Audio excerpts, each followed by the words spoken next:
Ang lalaking ito ay mukhang elegante, pero walang sinuman ang nakakaalam na siya pala ay isang magnanakaw na nangunguha ng mga kambing ng mga mahihirap sa bundok. Ngayon, tiyak na siya ang magiging instrumento ng langit para turuan siya ng leksyon. Sa gitna ng galit, hinabol niya ang lalaki gamit ang walis at hindi siya pinakinggan o hinayaang magpaliwanag kahit isang beses. Habang walang pakundangan siyang sinasaktan ang lalaki, biglang dumating ang isang matandang babae. Kaya, nag-imbita siya ng matandang babae upang kumpirmahin kung ang lalaking nasa harapan niya ay isang arsonista ng hindi nag-iisip. Sa karanasan ng 60 taon sa pagmamasid sa mundo at sa mga tao, maaaring hindi siya magkamali sa pagkilala sa isang tao sa pagkakataong ito. Nang maglaon, nakita na lamang niya na tumatawa ang matanda habang kinukumpirma na siya nga ang nagnakaw ng mga kambing ng buong nayon. Hindi inaasahang sa halip na tumakas ng mabilis, naglakas loob pa siyang bumalik sa lugar na ito. Sa tuwing naiisip niya na itinuturing siyang arsonista ng mga tao, lalo siyang nagagalit. Ngunit dahil walang ebidensya, hindi niya mapatunayan na siya ay walang kasalanan. Sa pagtingin sa matandang babae sa harap niya, na patuloy na nagkukumpirma na siya nga ang arsonistang pinaghahanap ng buong nayon. Alam niya na kahit tumalon siya sa Huanghe River, hindi niya mabubura ang kanyang kasalanan. Sa buong araw na iyon, nakaupo lamang siya sa upuan at nag-iisip tungkol sa kahapon. Sa araw na iyon, ang lahat ay nangyari tulad ng ibang normal na araw. Pagkatapos ng mahabang at nakakapagod na mga araw sa trabaho, nagpa siya si Kif Chiu Dite na pumunta sa labas ng bayan upang lumanghap ng sariwang hangin. Habang nakaupo siya sa tabi ng ilog at nagluluto ng kamote para salubungin ang malamig na hangin, biglang tumunog ang telepono na sumira sa tahimik na kapaligiran. Sa pagkakita na nasira ang kanyang perpektong bakasyon, hindi niya maiwasang magalit. Kahit sa linggo, hindi siya makapagpahinga ng maayos. Sa huli, nagpa siya siyang baliwalain ang lahat upang ma-enjoy ng maayos ang malamig na hangin ng Hilaga. Habang nakaupo siya sa upuan at handa ng kainin ang kamote, biglang may kakaibang tunog na narinig mula sa isang lugar. Bakit parang narinig ko sa hangin ang boses ng asawa ko tuwing dumadating ang sweldo, mga pare? Dahil sa kanyang pagkahilig sa mga kakaibang bagay at sa pagtuklas ng mga bago, naglakas loob siyang sundin ang tawag ng kanyang puso upang alamin ang sitwasyon. Pagkatapos ng masusing paghahanap, sa wakas ay natagpuan niya ang isang maliit at sugatang kambing sa damuhan. Hindi pa alam ni Kif Chiu Dite kung paano ililigtas ang kambing nang biglang bumuhos ang malakas na ulan at hangin. Sa pagtingin sa madilim na kalangitan sa harap niya, alam niyang malapit nang magkaroon ng problema ang kanyang buhay. Dip Lam, isang self-proclaimed na doktor na mailayuning magtrabaho habang buhay sa isang maliit na probinsya. Sa pagkakataong ito, siya ay buong pusong sumasagupa sa init at ulan habang kinukuha ang presyon ng dugo ng isang matandang lalaki. Pagkatapos ay seryoso niyang pinaalalahanan ang matanda na dahil may edad na siya, dapat na siyang magbawas sa pag-inom kasama ng mga kabataan. Mayroon na siyang mataas na presyon ng dugo at matanda na rin, kaya paano niya sila matatalo? Mas mabuti pang magpakatino na lang siya. Ngunit binaliwala ng matanda ang sinabi ng doktor. Para sa kanya, ang alak na minana pa niya mula sa kanyang lolo sa tuhod ay isang mahalagang gamot na hindi mabibili kahit sa halagang bilyon-bilyon. Ang ganitong uri ng alak ay may kakayahang gawing madaldal ang mga tahimik at gawing matutulog ang mga mahilig mag-risk. Sa isip ng matanda, ang ganitong uri ng alak ay ang aggressive vitamin na hinahanap ng lahat. Ngunit matatag na hindi pumayag si Dip Lam at sinabihan ang matanda na ibalik na lang ang mahalagang bote ng alak. Dahil hindi niya ito maibigay, ibinigay na lang ng matanda ang bote ng alak sa direktor ng kanyang klinika. Bilang kapalit, nakatanggap siya ng maraming gamot sa atay at ilang kakaibang sabon. Sa araw-araw na buhay, makikita na si Dip Lam ay isang babaeng magaling sa trabaho at masipag sa bahay. Hindi lamang siya isang mahusay na doktor sa klinika, kundi isa rin siyang babysitter dito. Sa pagkakita sa sarili na pumapayat sa trabaho, ngunit nananatiling mababa ang sahod, wala nang nagawa si Dip Lam kundi magreklamo sa direktor. Akala niya ay mabibigyan siya ng dagdag na sahod, ngunit hindi pala mas maganda ang sahod niya kaysa sa kanya. Sa sandaling iyon, tumawag ang nanay ni Dip Lam upang alamin ang kalusugan ng kanyang anak. Dahil ayaw niyang mag-alala ang kanyang nanay, napilitan siyang magsinungaling. Sinabi niya na nagtatrabaho siya sa isang malaking ospital na may napakalaking sahod. Pagkatapos marinig ang mas mataas na sahod ng kanyang anak, naisip ng kanyang nanay ang tungkol sa kasal. Kung patuloy siyang mag-aalinlangan at ayaw magpakasal, hindi niya alam kung kailan siya magkakaroon ng apo. Hindi niya maintindihan kung bakit matagal na silang magkakilala, pero hindi pa rin nila naisip na magpakasal. Nang marinig iyon mula sa kanyang ina, tumango si Dip Lam at nangakong tatapusin niya ang kanyang obligasyon sa lalong madaling panahon. Pagkatapos, nagkunwari siyang nawala ng signal upang patayin ang tawag bago pa magpatuloy ang kanyang ina sa pagtatanong. Sa pagod na pakiramdam, naglakad si Dip Lam patungo sa kulungan ng kambing upang tingnan ang kanilang kalusugan. Ngunit ang nakita niya ay isang batang kambing na nawawala. Sa kabilang banda, ang kotse ni Kif Chiu Dite ay nagkaroon ng problema na masasabing napakaswerte na sinira. Bigla na lang may nahulog na ladrilyo sa kanyang kotse. Sa kawalan ng magagawa, dinala niya ang batang kambing sa ibang lugar upang magtago. Nagsimulang lumubog ang araw, nagdidilim na ang kalangitan at lumalamig na ang hangin. Kahit sugatan ang kanyang paa, kailangan pa rin ni Chiu Difei na kalagkarin ang sarili habang yakap ang maliit na kambing upang maghanap ng matutuluyan. Kasabay nito, si Fei Lam ay naglalakad sa ilalim ng ulan at hangin sa buong nayon upang hanapin ang kanyang maliit na kambing. Nang handa na siyang sumuko, bigla niyang nakita si Chiu Difei na yakap ang batang kambing na hinahanap niya. Dahil pinaghihinalaan niyang siya ang nagnakaw ng kambing, dinala niya ito sa klinika. Pagkatapos ay nagtaka siya kung bakit sa gitna ng araw ay naglakas loob siyang nakawin ang kanyang kambing. Sa sitwasyong iyon, maipaliwanag lamang niya na hindi sinasadya niyang napulot ang kambing habang kumakain ng kamote sa tabi ng lawa. Siya ay isang vegetarian kaya wala siyang oras para magnakaw ng kanyang kambing.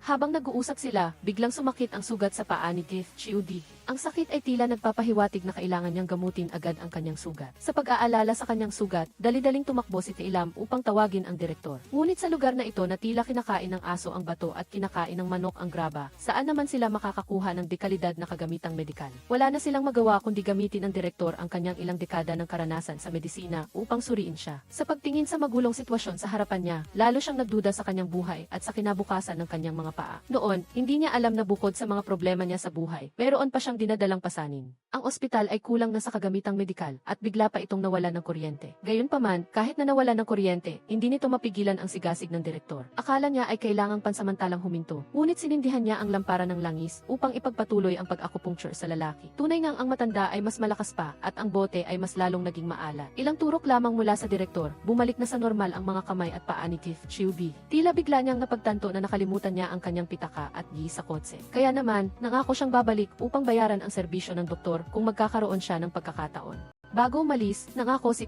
Chiu Difei na kapag bumalik siya, magbibigay siya ng kumpletong dekalidad na kagamitang medikal para sa klinika. Gayunpaman, sa pagtingin sa kanyang hindi kapanipaniwalang mukha, alam ni Fei Lam na puro hangin lang ang lahat ng sinasabi niya. Mahirap na nga, pero nakasanayan pa ring magyabang. Kahit ang matandang matagal nang nasa propesyon ay hindi naniniwala sa sinabi niya. Habang namumulot ng gulay si Fei Lam kasama ang kanyang lolo, sa halip na magluto ng kanin, nag-uusap sila tungkol kay Chiu Di. Matapos ang pag-uusap, tumakbo silang dalawa sa bulletin board upang kumpirmahin ang kanilang mga hinala. Sa oras na iyon, ang bulletin board ay puno ng mga anunsyo tungkol sa mga kamakailang pagnanakaw. Sa pag-iisip sa mga ginawa ni Chiu Di, nagsimulang magduda ang maglolo sa pagkatao niya. Pagka-uwi pa lang nila sa bahay, agad na dinala ni Fei Lam si Chiu Di para maligo. Bago siya umalis, hindi niya nakalimutang magbigay ng ilang paalala. Sa kanilang probinsya sa bundok, may kaunting kuryente at limitado ang tubig, kaya dapat siyang maligo ng mabilis para magkaroon pa ng tubig na magagamit sa paghugas ng mga plato mamaya. Pagkatapos niyang maligo ng maayos, ngunit hindi matuloy, pumasok si Chiu Di sa dining room kasama ang lahat. Sa pagtingin sa lalaking tagalungsod na maingat na pinupunasan ang kanyang chopsticks gamit ang tissue, hindi maiwasang matawa ni Fei Lam. Kung ganoon siya kaingat, dapat bayaran niya rin ang halaga ng mga sangkap para sa hapunan.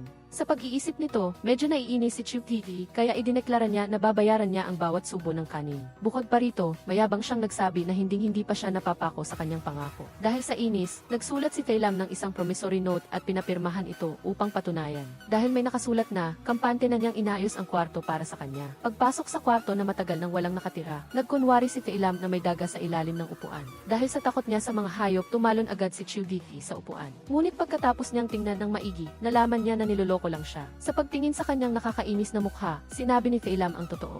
Sa lugar na ito sa bundok, bukod sa mga daga, mayroon pang mas nakakatakot na mga insekto. Habang nagsasalita, itinuro niya ang sulok ng kwarto na nagpatindig balahibo kay Chiu Di. Nang makita niyang namumutla na siya, umiti siya at umalis. Ngunit pagdating niya sa pinto ng kanyang kwarto, nakita niya si Chiu Di na sumusunod sa kanya. Kahit masakit at nakakahiya, gusto pa rin niyang makatulog kasama siya ngayong gabi. Kung hindi siya tutulungan, hindi niya babayaran ang utang niya. Mananatili rin siya sa labas ng pinto sa buong gabi para guluhin ang pagtulog niya. Wala nang magawa si Fei Lam kundi pahintulutan si Chiu Di na makitulog ng isang gabi. Para mabigyan pa ng karagdagang lakas ang mahinang lalaki, pinatikim niya pa ito ng kaunting aggressive vitamin. Pagkatapos nito, dinala niya ang kanyang unan at kumot sa ibang kwarto upang doon matulog. Kinabukasan, maagang maaga pa, ginising na ni Fei Lam si Chiu Di. Sa pagkakataong ito, hindi para humingi ng bayad kundi para samahan siyang hanapin ang kanyang minamahal na kotse. Gayunpaman, sa kanyang panaginip, hindi niya inasahan na sa isang gabi lang ay nawala na ang kanyang kotse. Sa pag-iisip sa posibleng sitwasyon na natabunan na ng lupa ang kanyang kotse, hindi niya maiwasang malungkot. Bukod pa rito, mayroon pa siyang napakahalagang pagpupulong sa ospital ngayong araw. Dahil nagmamadali siya, hiniling niya sa kanya na ihatid siya sa lalong madaling panahon. Ngunit hindi alam ni Fei Lam kung saan siya pupunta para matulungan siya. Sa puntong ito, inihayag ni Chiu Vigay na siya ang direktor ng Antin Hospital. Tiningnan siya ng babae at tumawa, iniisip na magaling lang siyang magyabang. Sa kabilang banda, malapit nang magsimula ang pagpupulong para sa pagluklok sa direktor, ngunit walang sinuman ang makontak si Chiu Vi. Ang mainitin ang ulo na bisedirektor ay nagpasya na tapusin na ang pagpupulong at walang magaganap na promosyon o kung anuman. Sa oras na ito, bumalik sina Chiu DK at Telam sa klinika. Ipinakilala pa niya ang sarili bilang direktor. Nagalit siya dahil dito. Dahil iniisip niya na si Chiu VK ay isang impostor na nagbebenta ng iligal na alak. Agad na kinuha ni Telam ang walis at hinabol siya. Sa sandaling ito, dumating ang isang matandang babae mula sa bayan. Humingi siya ng tulong sa matanda upang kumpirmahin kung siya nga si Chiu V. Napakasama ng kanyang kapalaran dahil sa mahina ang mata ng matanda, napagkamalan siyang nagbebenta ng iligal na alak. Ang ganitong uri ng kahihiyan ay hindi kayang hugasan kahit sa ilog ng huwanghe. Walang nagawa si Chiu VK kundi umupo sa upuan at mag-isip ng solusyon.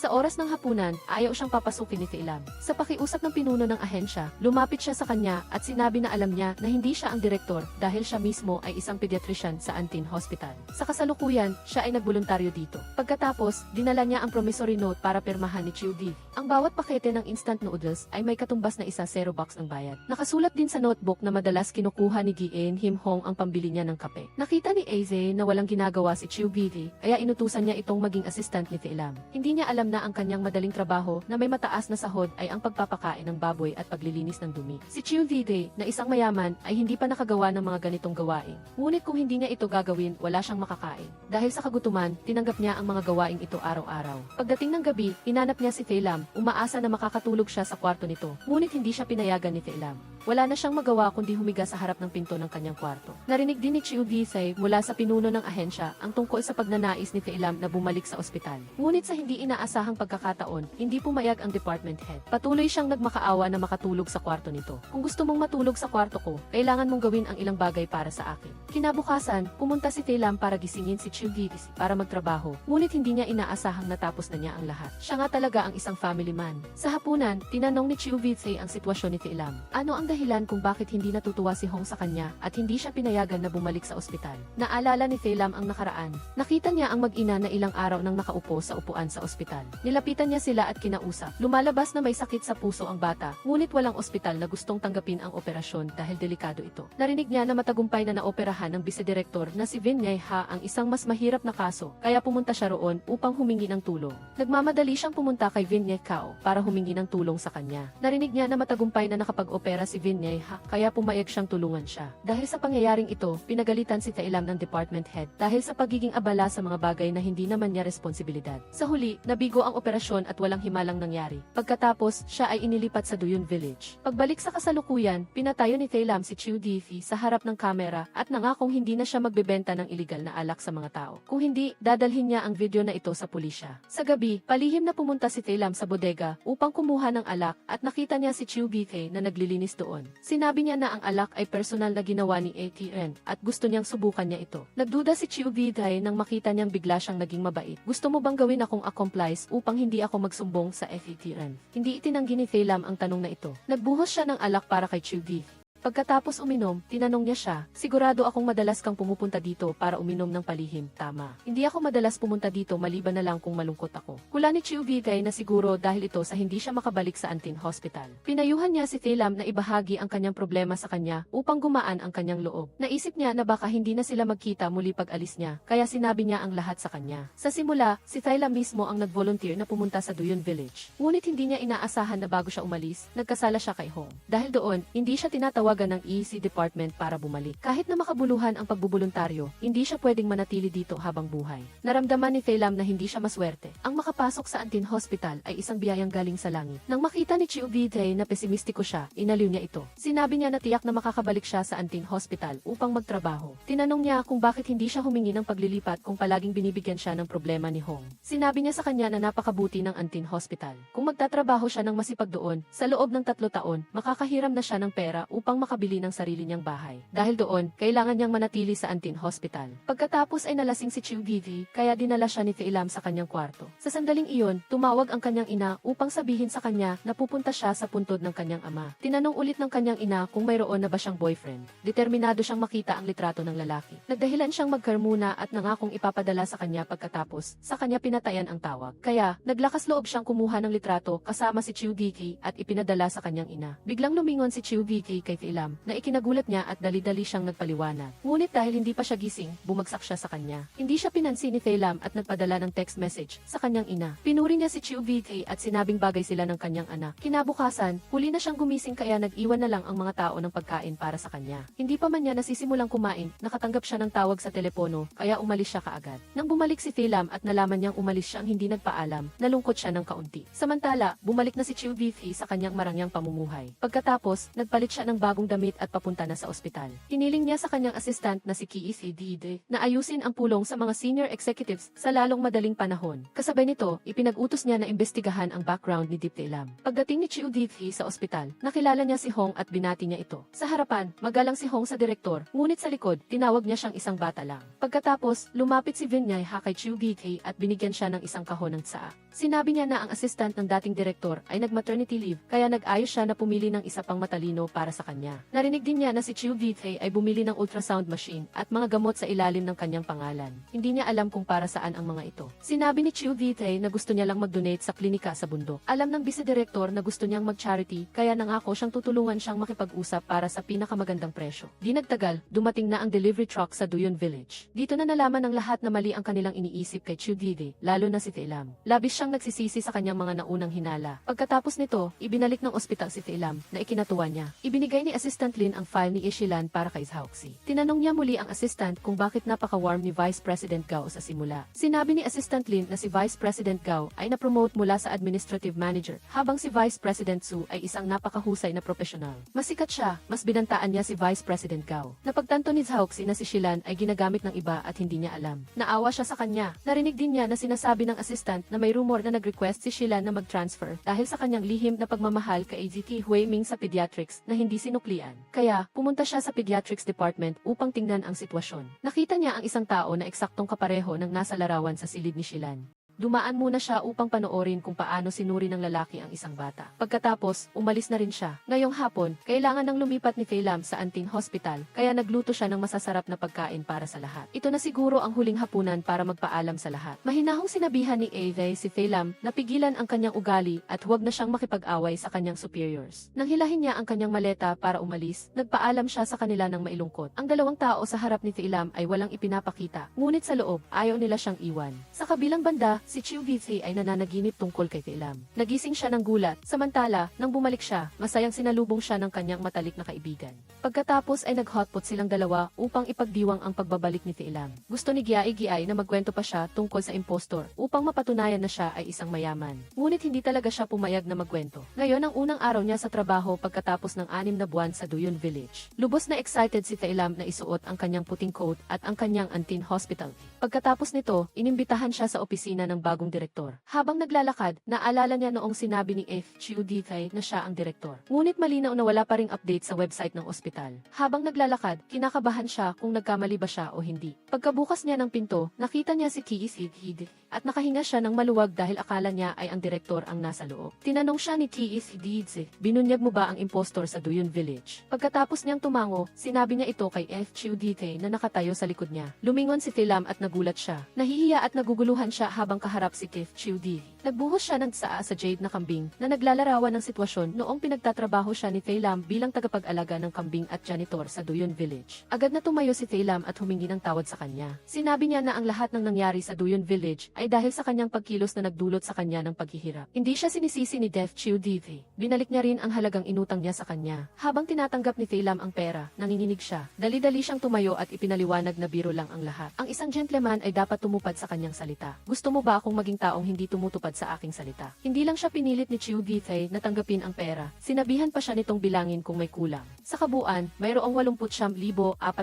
Ang halaga ng 3 gabing tulog ay 6,000 yuan. Ang halaga ng 8 piraso ng manok ay 2,400 yuan. Ang halaga ng konsultasyon sa medisina ay 55 yuan, hindi kulang ni 1 sentimo. Matapos niyang bilangin, sinabi niyang bumalik na siya. Nag-aalala si Thailam at tinanong kung tapos na ba ang kanyang pagiging volunteer sa Duyon Village. Huwag kang mag-alala, mahaba pa ang buhay. Ang mga utang mo sa akin ay maliit madali lang. Bayaran mo na lang ito dahan-dahan. Nang marinig iyon ni Thailam, kahit na magsuot pa siya ng 10 pantalon sa ulo, hindi siya makakatakas sa kalamidad na ito. Dahan-dahan siyang lumabas. Pagkatapos nito, nagdao si Chiu Dee-tae ng pagpupulong sa mga executives. Gusto niyang gumawa ng isang documentary tungkol sa obstetrics at pediatrics. Ito ay may charitable purpose at magpapabuti sa imahe ng ospital. Naniniwala si Vin Nay Han na ang paggawa nito ay makakaapekto sa privacy at kalidad ng medikal na karanasan ng pasyente. Gayunpaman, tiniyak ni Chiu Dee-tae na babawasan ang bilang ng mga malalaking kamera at staff ng production team. Kung may mangyari, siya ang mananagot sa lahat ng responsibilidad. Pagkatapos nito, tinawag ni Gi Eun Him Hong si Thailam sa kanyang opisina. Sinabi niya na hindi pa niya maayos ang schedule ng kanyang trabaho. Sinabi rin niya na mayroon siyang ideya na magsulat ng libro tungkol sa mga sintomas ng mga bata. Binigyan niya siya ng maraming dokumento at pinilit siyang ayusin ang mga ito para sa kanya. Nang gabing iyon, sinabi ni Thailam kay Giai na si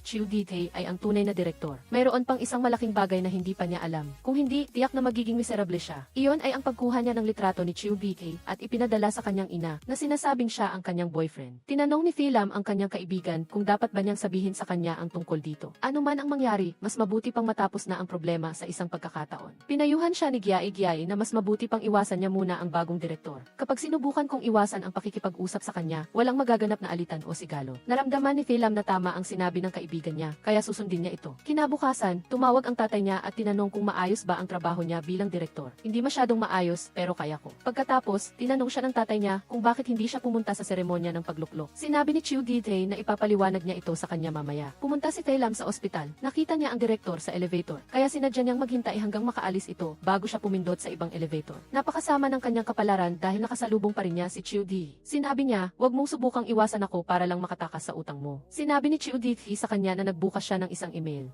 Kapag mayroon siyang anumang mga mungkahi para sa ospital, ipadala lang niya ito sa kanya. Pagkatapos, pumunta siya upang tumulong sa promosyon para sa painless childbirth sa isang shopping center. Nang dumating ang bahagi ng pagsubok sa labor pain machine, naglakas loob si Chiu Dee-tae na umakyat upang subukan ito bilang isang normal na lalaki. Gusto niyang maunawaan ang pakiramdam na dinaranas ng kanyang asawa kapag nanganganak. Pagkatapos ng kanyang talumpati, 2 pang tao ang nagboluntaryo na subukan ito. Nang makita niya na sinasadya siyang iwasan ni Thailam, sinadya niyang lumipat sa pwesto niya. Pagdating sa Intensity Level 5, ang lalaking nakasuot ng puti ay sumuko na. Sa Intensity Level 7, sumuko na rin ang lalaking nakasuot ng asul. Ngayon, si Chiu Dee-tae na lang ang natitira. Kahit na nahihirapan na siya at pinagpapawisan na ng husto, gusto pa rin niyang subukan ang Level 8. Nag-aalala si Thailam at sinabi sa kanya na huwag masyadong pilitin ang sarili. Kahit na labis siyang nahihirapan at mahigpit na nakakapit sa upuan. Ang buong katawan niya ay nanginginig at pinagpapawisan, ngunit matagumpay pa rin siyang nakapasa sa hamon. Nagdala si Thailam ng tubig para sa kanya at sinabi, "Kung hindi mo na kaya, huwag ka nang magpanggap." "Hindi ako nagpapanggap, gusto ko lang maging mas mahusay kaysa sa iba." Nakita ni Thailam ang kanyang tapang na subukan ang sakit at mas mahusay siya kaysa sa karamihan ng mga lalaki. Inangaan niya ito ng kaunti. Sa gabi, nakita ni Chiu Dee-tae si Thailam na naglalakad, kaya sinadya niyang ihatid ito pa uwi. Nang makita niyang kinakabahan siya at kinukurot ang tinapay sa kanyang kamay, pinaalalahanan siya ni Chiu Dee-tae na huwag mag-aksaya ng pagkain. Ang amoy ng manok ay nagpaalala sa kanya ng hapunan sa Duyon Village. Muli, nahihiyang humingi ng tawad si Thailam sa kanya. Sa sandaling iyon, nag-text si Giai kay Thailam na yayain siyang kumain. Sinabihan niya si Giai na magbihis muna at hintayin siya. Pagkaalis ni Thailam, napansin ni Chiu Dee-tae na naiwan niya ang kanyang bag kaya bumalik siya upang hanapin ito. Ngunit nang makita niya siyang nakikipag-usap sa kanyang matalik na kaibigan tungkol sa kanya, huminto siya. Narinig niya na sinabi ni Thailam na si Chiu Dee-tae ay mukhang mabait sa labas, ngunit sa totoo lang ay makitid ang utak. Madalas niyang binabalik ang mga nakaraan sa isla ng Yuandao. Talagang demonyo siya. Pagkatapos niyang magsalita, lumabas si Zaoxy sa harap ni Shilam at ibinalik ang bag niya. Kumilos siya na parang demonyo para tuksuhin siya bago umalis. Kinabukasan, nakita ni Dr. Hui Ming si Shilam na nagtatrabaho at sinabi niya, "Kung ginawa mo ng maaga, hindi ka sana nagtagal sa isla ng Yuandao. Tinuturuan mo ba ako o tinutuya?" Hindi nasiyahan si Shilam sa hindi kinakailangang pag-aalala at pinapaalis siya. Sa sandaling ito, nagulat si Assistant Lin. Walang nagpadala ng mga email na may mungkahi sa direktor. Walang gustong magbigay ng bagong opinyon at iyon ang pinakamalaking problema. Naramdaman ni Zaoxy na kailangan niyang gawin ang isang bagay upang masira ang tensyon. Hiniling niya sa kanyang assistant na kumuha ng schedule para sa kanya sa pediatrics department. Sa gabi, patuloy na nagreklamo si Shilam sa kanyang matalik na kaibigan. Ayaw siyang bigyan ni Chief Wang ng duty. Agad na iminungkahi ni Jiajia na maghanap sila ng makakain para malibang. Kaya umupo silang dalawa at umorder ng pagkain. Kinabukasan, dinala ni Shilam ang mga dokumento sa chief na ikinatuwa niya. Kaya patuloy na humihingi siya ng tulong sa kanya sa pagsusuri ng mga dokumento. Tinanong siya ni Shilam tungkol sa kanyang schedule. Lu. Diretsahan siyang sinabihan ng chief na tapusin muna ang mga dokumento bago siya mag-schedule para sa kanya. Noong oras na iyon, aksidenteng dumating si Zaoxy para hanapin ang chief, kaya narinig niya ang kanilang pag-uusap. Pumasok siya at sinabing marami siyang gagawin. Si Dr. Ye ay walang ginagawa, bakit hindi mo tanungin si Chief Huang na maging assistant ko siya sa loob ng ilang panahon. Habang nag-aalangan pa ang chief, sinabihan ni Zaoxy si Shilam na umuwi muna. Hindi alam ni Shilam kung ano ba talaga ang gusto niyang gawin, kaya nagpunta siya sa opisina niya pagkatapos. Unang-una, humingi siya ng paumanhin sa direktor dahil sa paninira niya sa likod niya noong araw na iyon. Pagkatapos, ipinahayag niya ang kanyang kagustuhan. Mas gusto niyang maging doktor kaysa maging assistant. Seryoso siyang tinanong ni Zaoxy si Shilam. Sa pagkakaalam mo kay Chief Huang, kailan kanya i-schedule?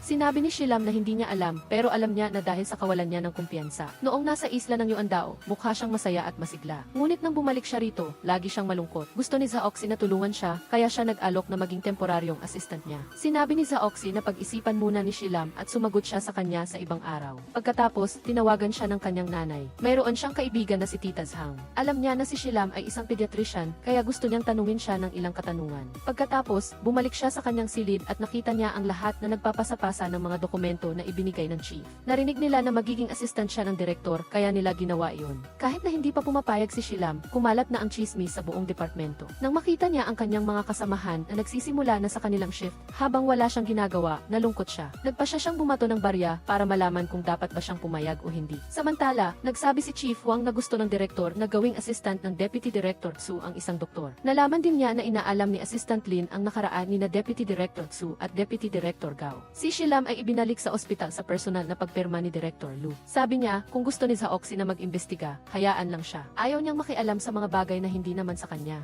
Hapon, pagkatapos ng shift, muling tumawag si Chief Huang para yayain ang lahat na kumain. Tulad ng dati, hindi sumama si Shilam. Pagkatapos noon, niyaya naman ni Jiajia si Shilam na kumain. Naramdaman niya na kung papayag ang kaibigan niya na maging assistant ni Zaoxy, malulutas ang lahat ng problema niya. Ngunit nag-aalala pa rin si Shilam dahil sa tingin niya ay may maling motibo si Zaoxy sa pagtulong. Ang motibo ay gusto niyang lumapit kay Shilam para makapaghiganti. Sabi ni Jiajia, kapag mas iniiwasan ni Shilam ang sitwasyon, mas lalong lalala lang ang lahat. Mas mainam na tanggapin na lang ang alok na maging assistant. Pagkatapos ng pagsusuri, nagdesisyon si Shilam na tatanggapin na niya ang alok. Wala siyang numero ni Zaoxy kaya tinanong niya si Assistant Lin kung nasaan siya. Gusto ni Shilam na personal na makipag-usap sa kanya. Naghintay siya sa harap ng bahay ni Zaoxy pero biglang umulan. Alam na ni Zaoxy na hinahanap siya ni Shilam sa pamamagitan ni Assistant Lin, agad siyang naghanap kay Shilam. Samantala, habang naghihintay si Shilam, hindi niya inaasahang nabangga siya ng isang tao. Nakita ni Zaoxy na nasugatan siya kaya dinala niya siya sa loob ng bahay. Naghanda pa siya ng mainit na tsaa at dahan-dahan na nilinisan ang sugat niya. Sinabi ni Shilam sa kanya, pinag-isipan niya itong mabuti at nagdesisyon siyang maging assistant niya. Alam kong gusto mong maging assistant ako para makapaghiganti ka sa akin sa nangyari sa isla ng Yuandao.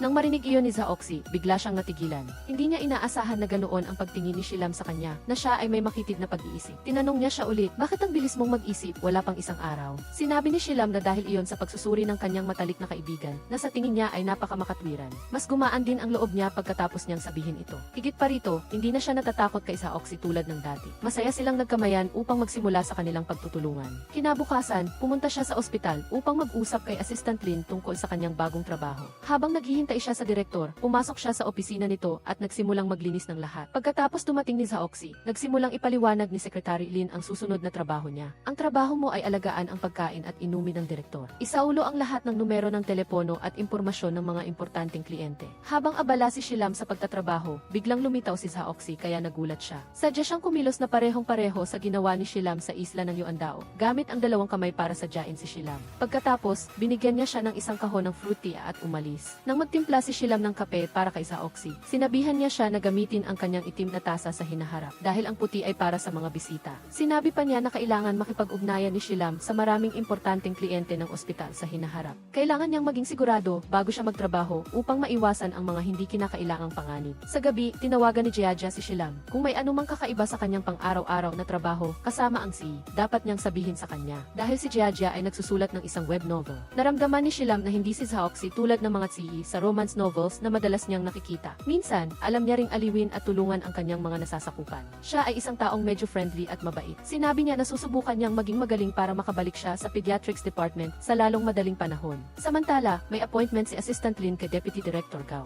Ipinarating niya na si Assistant Lin ay bata at may kakayahan, kaya tiyak na ayaw niyang magtrabaho sa ilalim ng iba. Kailangan mong magtrabaho ng gusto para mabuhay ng walang suporta. Mas gusto ko ang pagiging stable. Nagmungkahi si Deputy Director Gao. Kung kailangan ni Assistant Lead na magsimula ng sariling negosyo sa hinaharap, kailangan niyang tawagan ako para tulungan siya. Sinubukan niyang tanungin ang dahilan kung bakit pinili ni Director Lu si Dr. Ye na maging assistant. Sinabi ni Assistant Lin na dahil si Shilam ay nasasakupan ni Chief Wang. Gusto ng direktor na gamitin siya para tanggalin si Chief Wang. Sa panig ni Zaoxy, sinabi niya na wala pa siyang numero ng telepono ni Shilam, kaya paano niya ito kokontakin kung may emergency. Sa sandaling iyon, naalala niya na hindi pa niya na-save ang numero ng direktor, kaya agad siyang tumawag at nakipagkaibigan sa kanya. Habang nag-scan sila ng e-heath code, magkatabi sila. Patuloy na tinitingnan ni Zaoxy si Shilam, kaya nahiya siya at agad siyang lumayo. Napansin niya na madalas siyang nakaupo ng matagal sa harap ng computer, kaya iminungkahi niya na maglagay ng back cushion para mas komportable siya. Napansin din niya na gusto ni Zaoxy ang mga halaman, kaya sinabi niya na bibigyan niya siya ng isang florera ng mga bulaklak sa kanyang opisina. Noong oras na iyon, tinanong ni Assistant Lin si Zaoxy kung nasisiyahan ba siya sa pagtatrabaho ni Shilam. Pinaalalahanan din siya ni Assistant Lin na huwag kalimutan ang kanyang orihinal na layunin sa kanya. Tinanong din niya kung gusto niya si Shilam.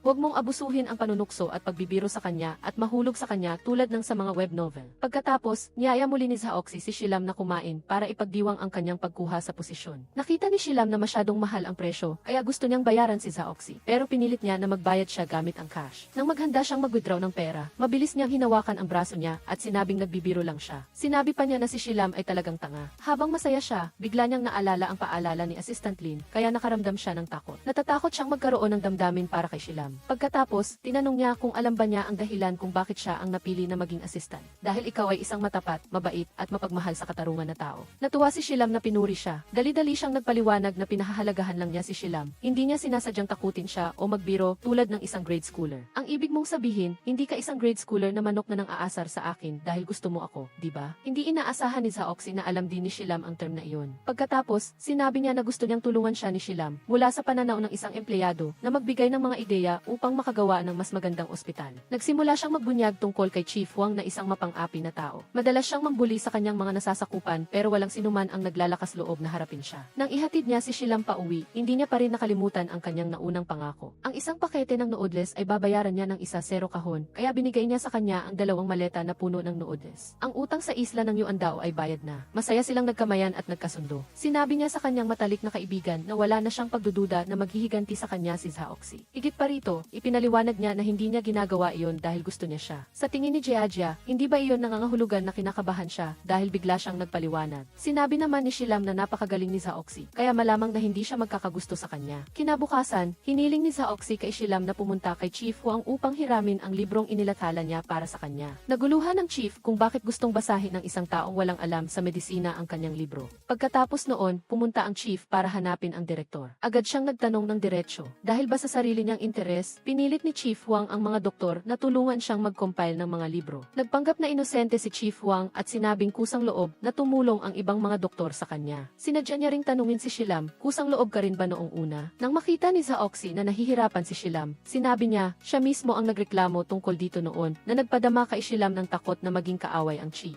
Pagkaalis ng Chief, labis siyang nabalisa. Sinabi niya na ginawa niya ito para sa kabutihan ng ospital. Kung tatakas ang lahat sa kanilang responsibilidad, hindi kailanman malulutas ang problema. Pagkatapos noon, pumunta si Shilam sa bahay ni Zaoxy. Naglalakad siya habang sinisiraan niya ang lalaki sa kanyang matalik na kaibigan nang hindi niya napapansin na mayroong isang babae sa loob ng bahay. Siya ay ang nanay ni Zaoxy, ngunit nagsinungaling siya at sinabing katulong siya sa bahay niya. Natakot si Shilam na sasabihin ni Tita Zhang kay Zaoxy, pero hindi niya inaasahan na nangako si Tita Zhang na magiging sikreto ito. Siniraan pa rin ni Shilam si Zaoxy sa kanya at pinaalalahanan siya na huwag sabihin ito sa kanya. Bago siya umalis, sinabi ni Shilam na inihanda na ng katulong ang pagkain. Nang makita ni Zaoxy na nagbibisikleta siya, hindi niya ito matiis kaya sinabihan niya siyang gamitin ang pera para mag-taxi. Sinabi niya na hindi na kailangan dahil baka makasuhan siya ng paglustay ng pondo. Pagkatapos, pumasok siya sa bahay at nagulat nang makita ang kanyang nanay doon. Sinabi ng nanay niya na nagsinungaling siya at sinabing katulong siya dahil sinisiraan siya ni Shilam. Kung sinabi niya na nanay siya, paano makakatulog si Shilam pag uwi niya? Naramdaman din niya na maganda at mabait si Shilam. Gusto niyang maging mas malapit ang kanilang relasyon pero sinabi ni Zaoxy na magkasama lang sila dahil sa trabaho. Kinabukasan, nagpadala si Jiajia ng kape kay Shilam na may kasamang note na huwag kang malinlang sa mga salita ni Zaoxy. Nang makita siya ni Zaoxy, nilapitan niya siya at binati siya na nagpabigla kay Shilam at natapon ang kape. Nag-alok si Zaoxy na bilhan siya ng isa pang tasa pero tumanggi siya.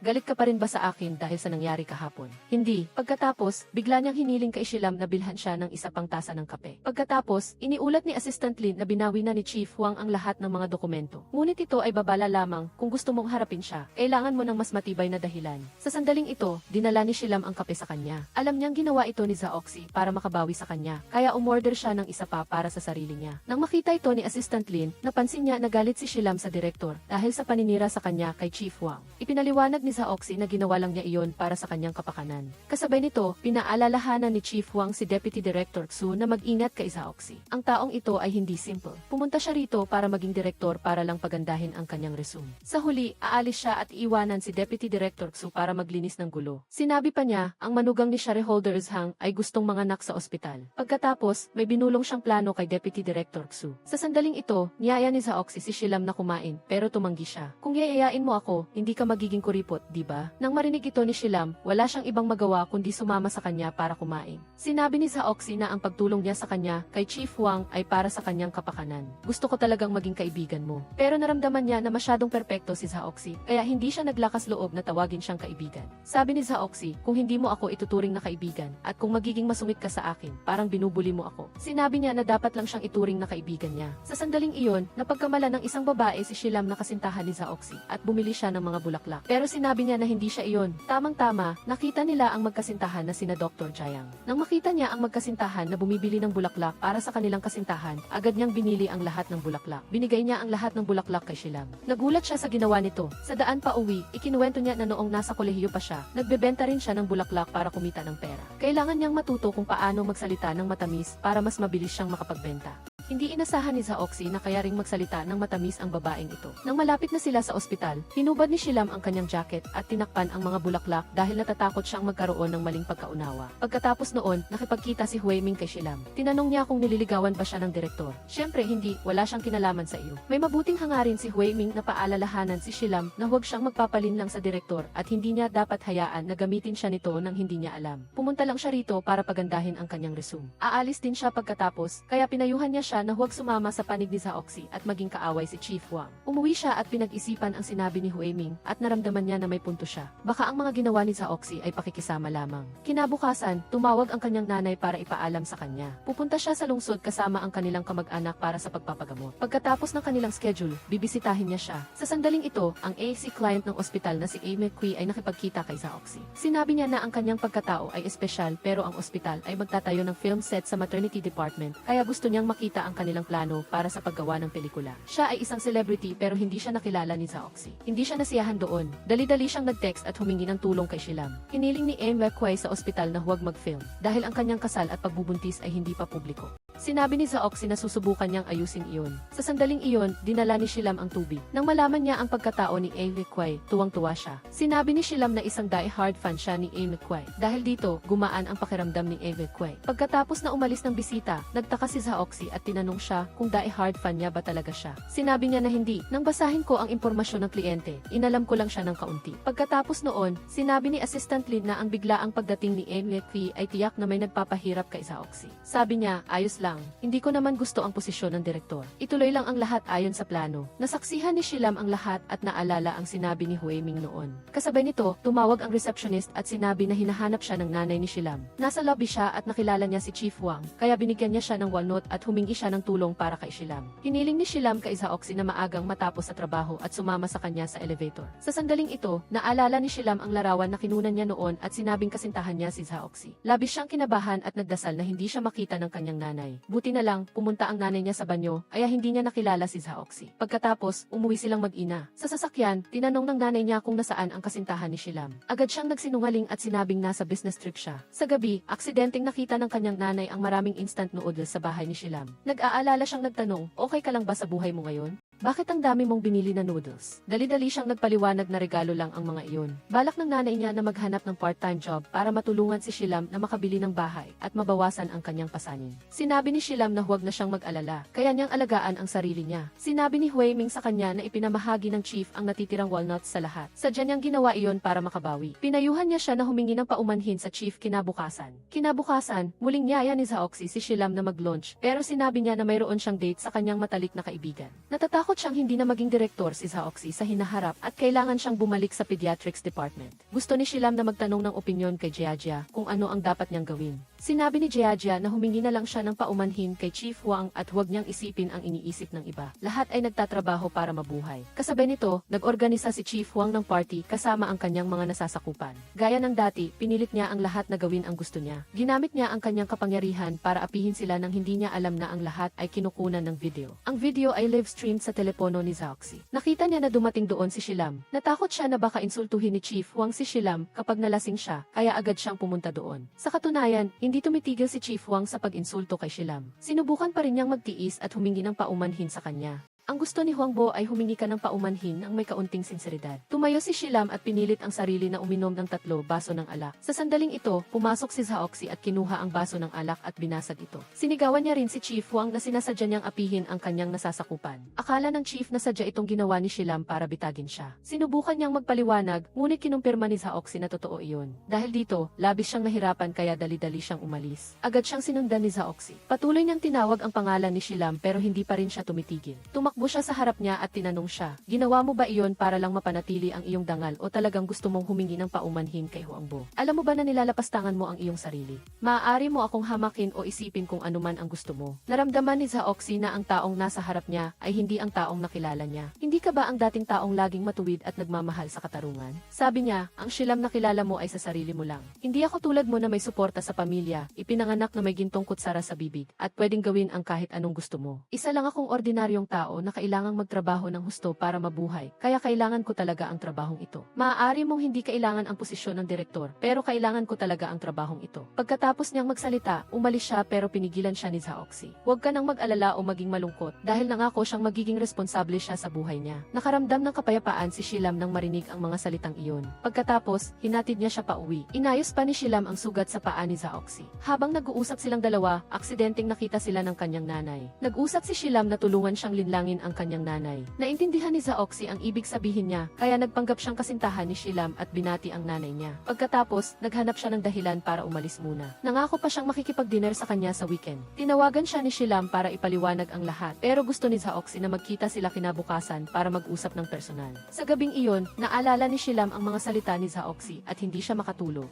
Gayon din si Zaoxy. Nagtaka siya kung kailan siya kinunan ng litrato ni Shilam. Bakit mo ako sinabing kasintahan mo sa nanay mo? Kinabukasan, nag-organisa siya ng meeting at ipinakita ang video clip ni Chief Huang na inaabuso ang oras ng kanyang mga nasasakupan. Pagkatapos manood, binalingan ni Chief Huang si Zaoxy at sinabi na iligal ang paggawa niya ng video nang walang paalam. Gusto niyang takasan ang responsibilidad. Sinabi niya na ang video clip na ito ay mula sa isang tao na nagreklamo sa email ng direktor. Inisip ni Chief Huang na si Shilam ang taong iyon. Sa sandaling iyon, tumayo ang isang doktor. Sinabi niya na siya ang nagsumbong sa chief sa direktor. Nagsimulang magsalita si Deputy Director Xu. Sinabi niya kay Chief Huang na umamin na siya sa kanyang kasalanan. Tumayo siya at yumuko para humingi ng paumanhin sa lahat. Inisip niya na palalampasin ang bagay na ito, pero hindi niya inaasahan na magdesisyon si Zaoxy na tanggalin siya sa ospital. Gusto niyang maghalal ng bagong chief. Dahil marami ang sumang-ayon sa kanya, hindi na kayang protektahan ni Deputy Director Xu si Chief Huang. Para pasalamatan si Zaoxy, inalok siya ni Shilam na kumain. Sinabi pa niya na mayroon siyang personal na bagay na kailangan niyang ulat sa kanya. Nang marinig ito ni Zaoxy, tuwang-tuwa siyang umalis agad. Nagsimulang nahihiyang magpaliwanag si Shilam. Dati, madalas siyang pinipilit ng kanyang nanay na ipakilala ang kanyang kasintahan.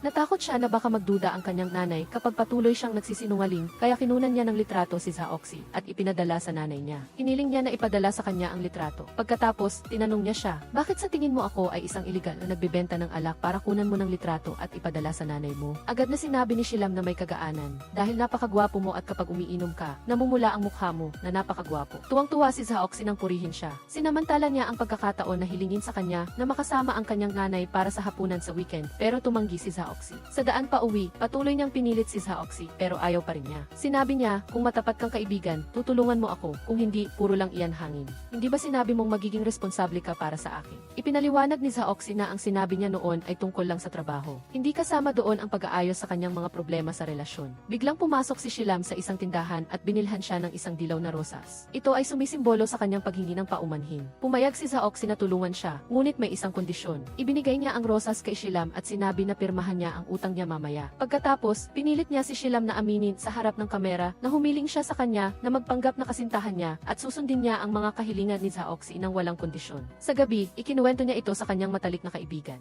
Hindi inaasahan ni Jiajia na nag-progress na ang kanilang relasyon sa loob lamang ng ilang araw. Baka ang peking kasintahan ay maging totoong kasintahan. Ngunit naramdaman pa rin ni Shilam na nagtutulungan lang sila bilang magkaibigan. Samantala, ikinuwento rin ni Zaoxy sa kanyang nanay ang pagpapanggap niyang kasintahan ni Shilam. Tinanong siya ng nanay niya kung ano ang plano niya para sa hapunan kinabukasan. Sinabi niya na haharapin lang niya ito ng normal. Kasabay nito, sinusuri ni Jiajia ang pag-ugali ni Zaoxy kay Shilam. Sa tingin ni Jiajia, tiyak na mayroon na siyang nararamdaman para sa kanya, kaya madalas siyang nang aasar. Pinayuhan ni Jiajia si Shilam na bantayan ang pag-ugali ni Zaoxy sa kanya kinabukasan.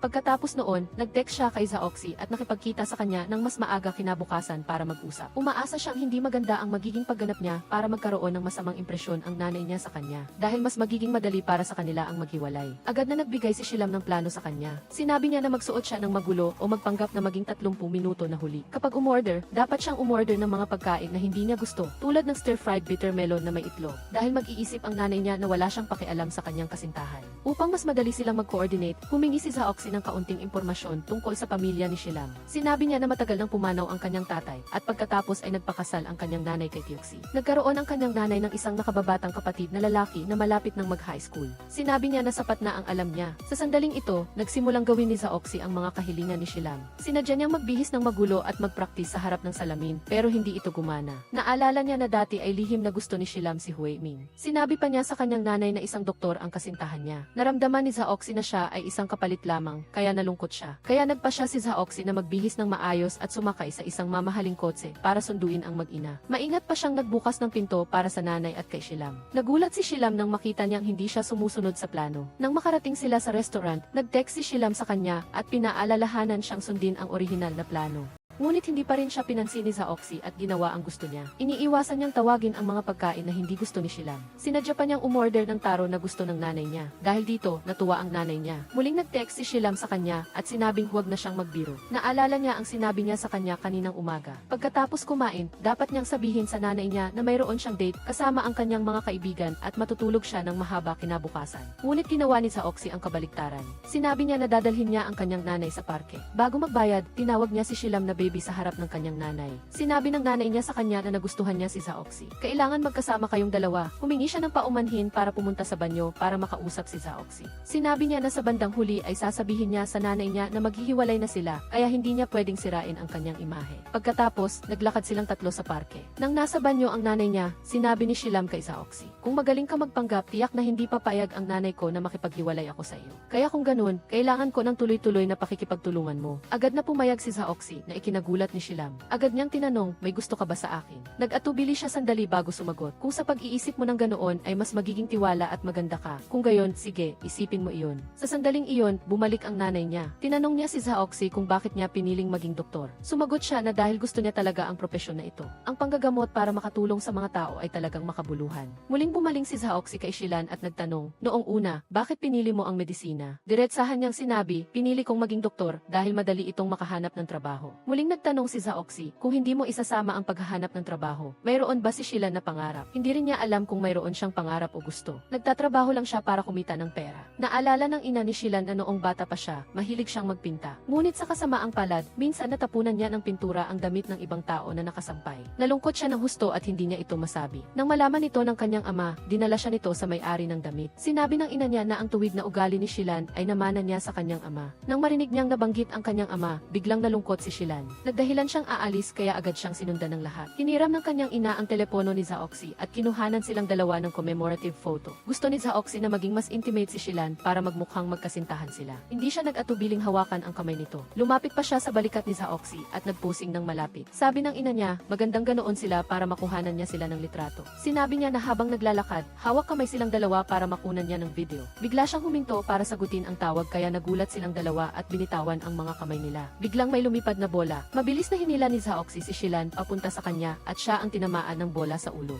Kaya naghalikan silang dalawa ng pindutin ng ina ang kamera. Nahilo siya at si Shilan naman ay nagkaroon ng nosebleed. Sa kotse, nang tingnan niya ang mga larawan, napansin niya ang sandali ng kanilang paghalik kaya agad niya itong binura. Pagdating sa gas station, nagpaalam si Shilan para pumunta sa banyo. Nang wala si Shilan, prangkang sinabi ng tiya kay Zaoxy, "Noong una, medyo nag-alala ako na baka masamang tao ang maging karelasyon ng anak ko. Ngayon, nakikita kong napakabait ng pagtrato mo kay Shilan, kaya kampante na ako." Ibinunyag niya na nang magpasya ang ama ni Shilan na tapusin ang kanyang buhay. Labis na umiyak si Shilan. Tapos ay nawalan siya ng malay sa pagod at sinisisi ang kanyang ama kung bakit biglaan itong umalis. Hindi pa nasasabi ni Shilan kay Zaoxy ang tungkol dito, kaya hiniling ng tiya na panatilihin niya itong sikreto. Kinagabihan, sinabi ni Jiajia na gusto niyang marinig ang isang explosive na balita tungkol sa kanilang date ngayong araw. Pumayag si Shilan at excited na sinabi na naghalikan na sila ni Zaoxy. Tuwang-tuwa si Jiajia at gusto pang makita ang mga larawan nilang dalawa ngayon. Agad siyang nag-text sa direktor at hiniling na ipadala ang mga ito sa kanya. Nang tingnan ni Zaoxy ang mga larawan, napansin niyang palihim na binura ni Shilan ang larawan ng kanilang halik. Pagkatapos ipadala ni Zaoxy ang mga larawan kay Shilan, sinabi ni Shilan na burahin na niya ang lahat ng mga larawan. Natatakot siyang malaman ito ng magiging kasintahan ni Zaoxy sa hinaharap. Si Jiajia ay nagtanong kay Shilan kung ano ang naging reaksyon ni Zaoxy matapos silang maghalikan. Sinabi niya na hindi ito nag-react at nagbiro pa sa kanya. Samantala, si Zaoxy ay nag-aabang ng mensahe mula kay Shilan. In-off at on niya pa ang wifi para tingnan kung may hindi pa dumarating na mensahe. Sa huli, napagtanto niya kung bakit siya nag-aabang ng mensahe mula rito at binura niya na ang lahat ng larawan. Sa kabilang banda, hula ni Jiajia na nagpapanggap lang na kalmado si Zaoxy at nagbibiro para itago ang kanyang tunay na damdamin. Sa parehong sandali, hindi matiis ni Zaoxy na burahin si Shilan at hinanap niya ang larawan ng kanilang halik. Kinaumagahan, hinatid ni Shilan ang kanyang ina pauwi sa probinsya. Bago siya umalis, ibinigay niya sa kamay ni Shilan ang kanyang savings card. Naalala niya ang sitwasyon na mayaman ang pamilya ng kasintahan nito, kaya ibinigay niya iyon. Gastusin mo ng malaya, hindi mo kailangang magtipid. Pagkatapos, muling nagtanong si Zaoxy kay Shilan, bakit mo binura ang larawang iyon? Natatakot ka ba na samantalahin kita? Pakiramdam ni Shilan, aksidente lang iyon. Para sa isang doktor na tulad niya, ang paghawak sa labi ay katulad lang ng paghawak sa kamay. Mabilis na inilabas ni Zaoxy ang larawan at inasar si Shilan, na ikinagulat nito. Nagmadali siyang kunin ito ngunit hindi niya nakuha. Ipinadala niya ang larawan sa kanya. Inutusan niya si Shilan na imbitahin siyang mag-lunch o bumili ng kape. Sunod, plano ng ospital na pumili ng isang pediatrician para sa isang feature. Tinawag ng direktor si Shilan para tanungin ang kanyang opinyon kung sino ang pipiliin. Tumanggi si Dr. Zong, kaya si Dr. Jiang at Dr. Xu na lang ang natitira. Sadyang tinanong ni Zaoxy si Shilan kung ano ang tingin niya kay Jiang. Sabi niya, kung pag-usapan ang kakayahan, magaling ito. Muling nagtanong si Zaoxy, mukhang close kayo ni Dr. Jiang. Tungkol kay Dr. Xu, siya ay pamangkin ng assistant director na si Xu, kaya kailangan din nilang kunin ang opinyon nito. Pagkatapos, nag-lunch sina Zaoxy at Shilan.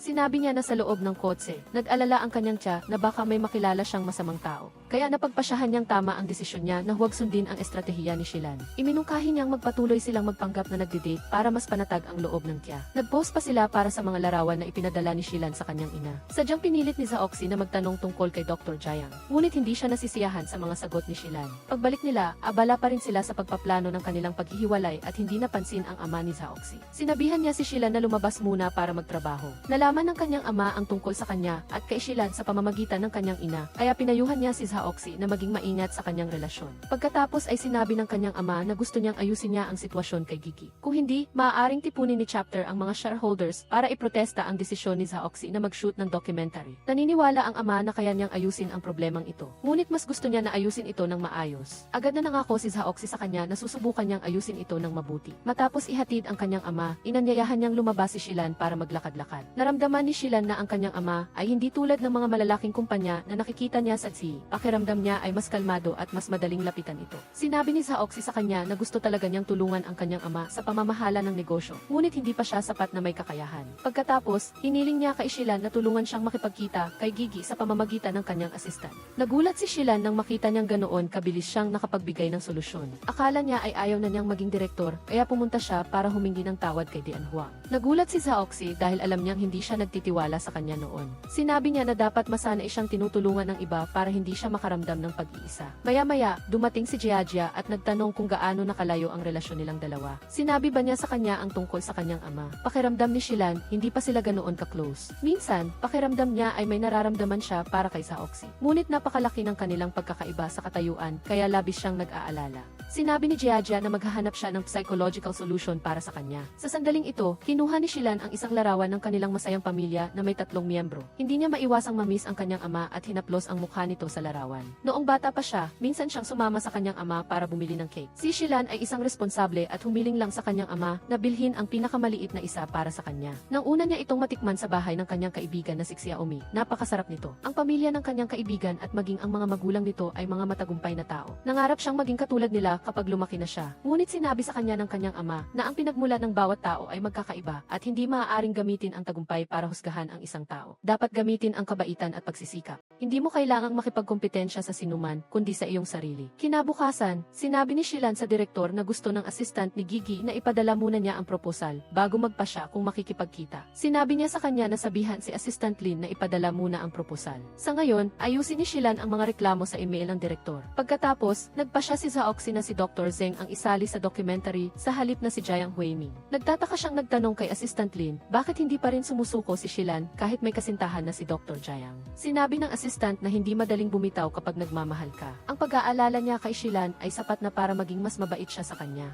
Sa kabilang banda, pinilit ng ina ni Zaoxy na tanungin si Shilan kung may kasintahan na ba ito. Gusto niya itong iset up sa kanyang anak, ngunit naisip ni Shilan na hindi siya gusto ni Zaoxy. Sa sandaling iyon, nag-text si Zaoxy at inimbitahan siyang samahan siya sa pamimili ng regalo para sa isang tao. Ibinunyag ng kanyang ina ang isang sikreto tungkol sa kanya. Pagkatapos, magkasama silang namili ng regalo. Hiniling ni Zaoxy na tulungan siyang pumili ng regalo para sa kanyang ina. Sinabi niya na ang kanyang ina ay may istilong katulad ni Ms. Ban. Habang kumakain, muling nagtanong si Zaoxy kay Shilan, mukhang close kayo ni Ms. Ban. Anong madalas ninyong pag-usapan? Pinag-uusapan ka namin, sabi ni Shilan. Sabi niya, nasaktan ka dati dahil sa pag-ibig. Agad na sinabi ni Zaoxy kay Shilan na huwag maniwala sa sinasabi ng kanyang ina. Dahil laging pinapalaki ng kanyang ina ang mga bagay. Nang dumaan sila sa isang tindahan ng damit at nakita ni Zaoxy na patuloy na nakatingin si Shilan sa isang damit, sinabihan niya itong subukan. Lumabas si Shilan na suot ang damit at tinanong siya kung maganda ba ito. Nagulat si Zaoxy sa kagandahan niya at pinuri siyang napakaganda. Ngunit sa huli, hindi ito binili ni Shilan. Sinabi niya na gusto niyang mag-ipon muna para makabili ng bahay dahil wala pa siyang sariling bahay. Napansin ni Zaoxy na hindi pa marunong magmaneho si Shilan. Sinabi niya na tutulungan niya itong mag-aral magmaneho kapag may oras siya. Bago magpaalam, binati niya si Shilan ng good night. Agad na nag-text si Shilan kay Zaoxy para mag-good night pagkatapos nitong umuwi. Paulit-ulit na pinakinggan ni Zaoxy ang recording at mumiti ng mag-isa. Kinaumagahan, sinabi ni Zaoxy kay Shilan na irerekomenda niya si Dr. Zeng sa production team. Nang makita niya ang normal na reaksyon ni Shilan, tinanong niya ito, hindi ka ba nagtataka kung bakit hindi ko pinili si Dr. Jiang? Naniniwala ako na may sarili kang dahilan, sagot ni Shilan. Samantala, narinig ni Dr. Xu na si Dr. Zeng ang pipiliin. Naisip niyang hindi ito patas kay Jiang Huiming. Nag-aalala siya na baka sirain ni Shilan si Jiang sa harap ng direktor dahil sa pagtanggi niya sa kanyang damdamin noon. Sa puntong ito, naging tapat si Huiming. Walang confession na nangyari, sabi niya. Nag-date lang kami noon sa maikling panahon.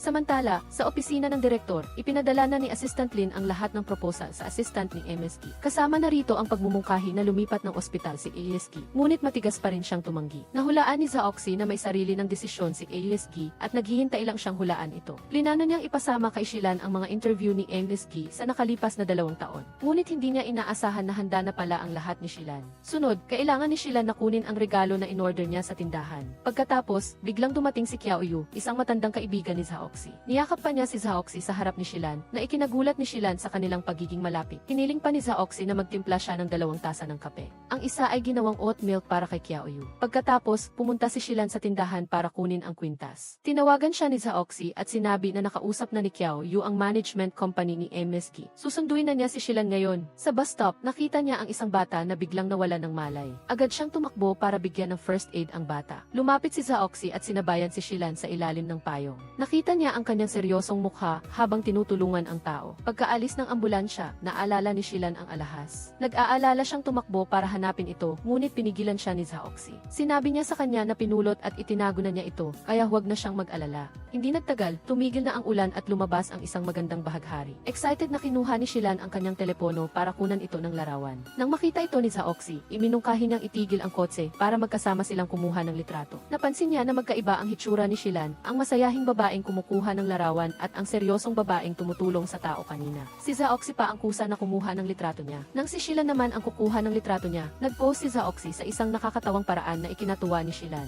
Sa loob ng kotse, patuloy na nakatingin si Shilan sa kanyang larawan habang nakangiti. Inimbitahan ni Zaoxy si Shilan na mag-dinner. Sinabi niya na gusto niyang umuwi muna para magpalit ng mas formal na damit. Pagkatapos, sinabi niya na naisip na niya ang hiling ni MSG, kaya habang naglalakad sila papunta sa restaurant, nag-uusap sila. Maingat niyang pinanood ang interview ni MSG at napansin na gusto niyang baguhin ang kanyang imahe. Kasabay nito, narinig din ni Zaoxy na nagkakaproblema si MSG at ang kanyang management company dahil dito. Gusto ni MSG na isapubliko ang kanyang pagpapakasal at pagbubuntis, ngunit patuloy itong tinatanggihan ng kanyang kumpanya. Hula ni Shilan, gusto ni MSG na mag-acting habang isinasa publiko ang kanyang buhay. Ngunit dahil sa kanyang pagmamataas, gusto niya na ang ospital ang hulaan ang kanyang gusto. Nakita ni Zaoxy na may punto si Shilan. Makikipag-ugnayan siya sa producer para ayusin ito.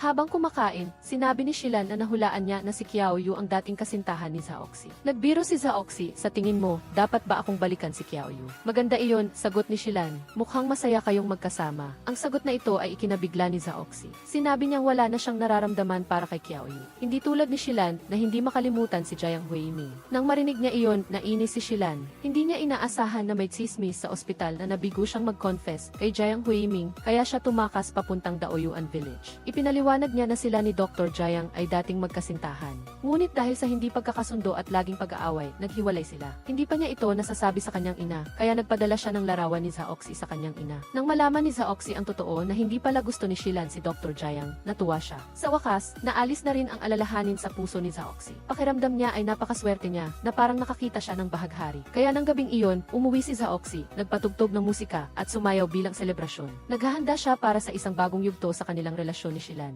Kinaumagahan, pumunta ang assistant director na si Xu para makipagkita sa direktor. Bigla siyang humiling na makausap si Shilan. Sinabi ni assistant director Xu na hindi niya alam ang tungkol sa panunupil ni Dian Huang kay Shilan noon. Yumukod siya at humingi ng tawad kay Shilan. Nilinaw din niya na tumanggi siyang gawin ang operasyon ng bata dahil alam niyang hindi ito magiging matagumpay. Ayaw niyang bigyan ng anumang pag-asa ang pamilya ng pasyente para lang sila ay mawala ng pag-asa. Pagkaalis ni Shilan, tinanong ni assistant director Xu si Zaoxy kung sino ang pipiliin niyang maging lead doctor para sa feature. Alam ni Zaoxy na natatakot si assistant director Xu na magiging mahirap siya kay Dr. Jiang. Alam din niya na may pre-existing na mga pagkiling si assistant director Xu sa lahat. Salamat sa kanyang koneksyon kaya siya nakaupo bilang assistant director. Hindi na nagpaligoy-ligoy si Zaoxy at sinabihan si assistant director Xu na maging direkta.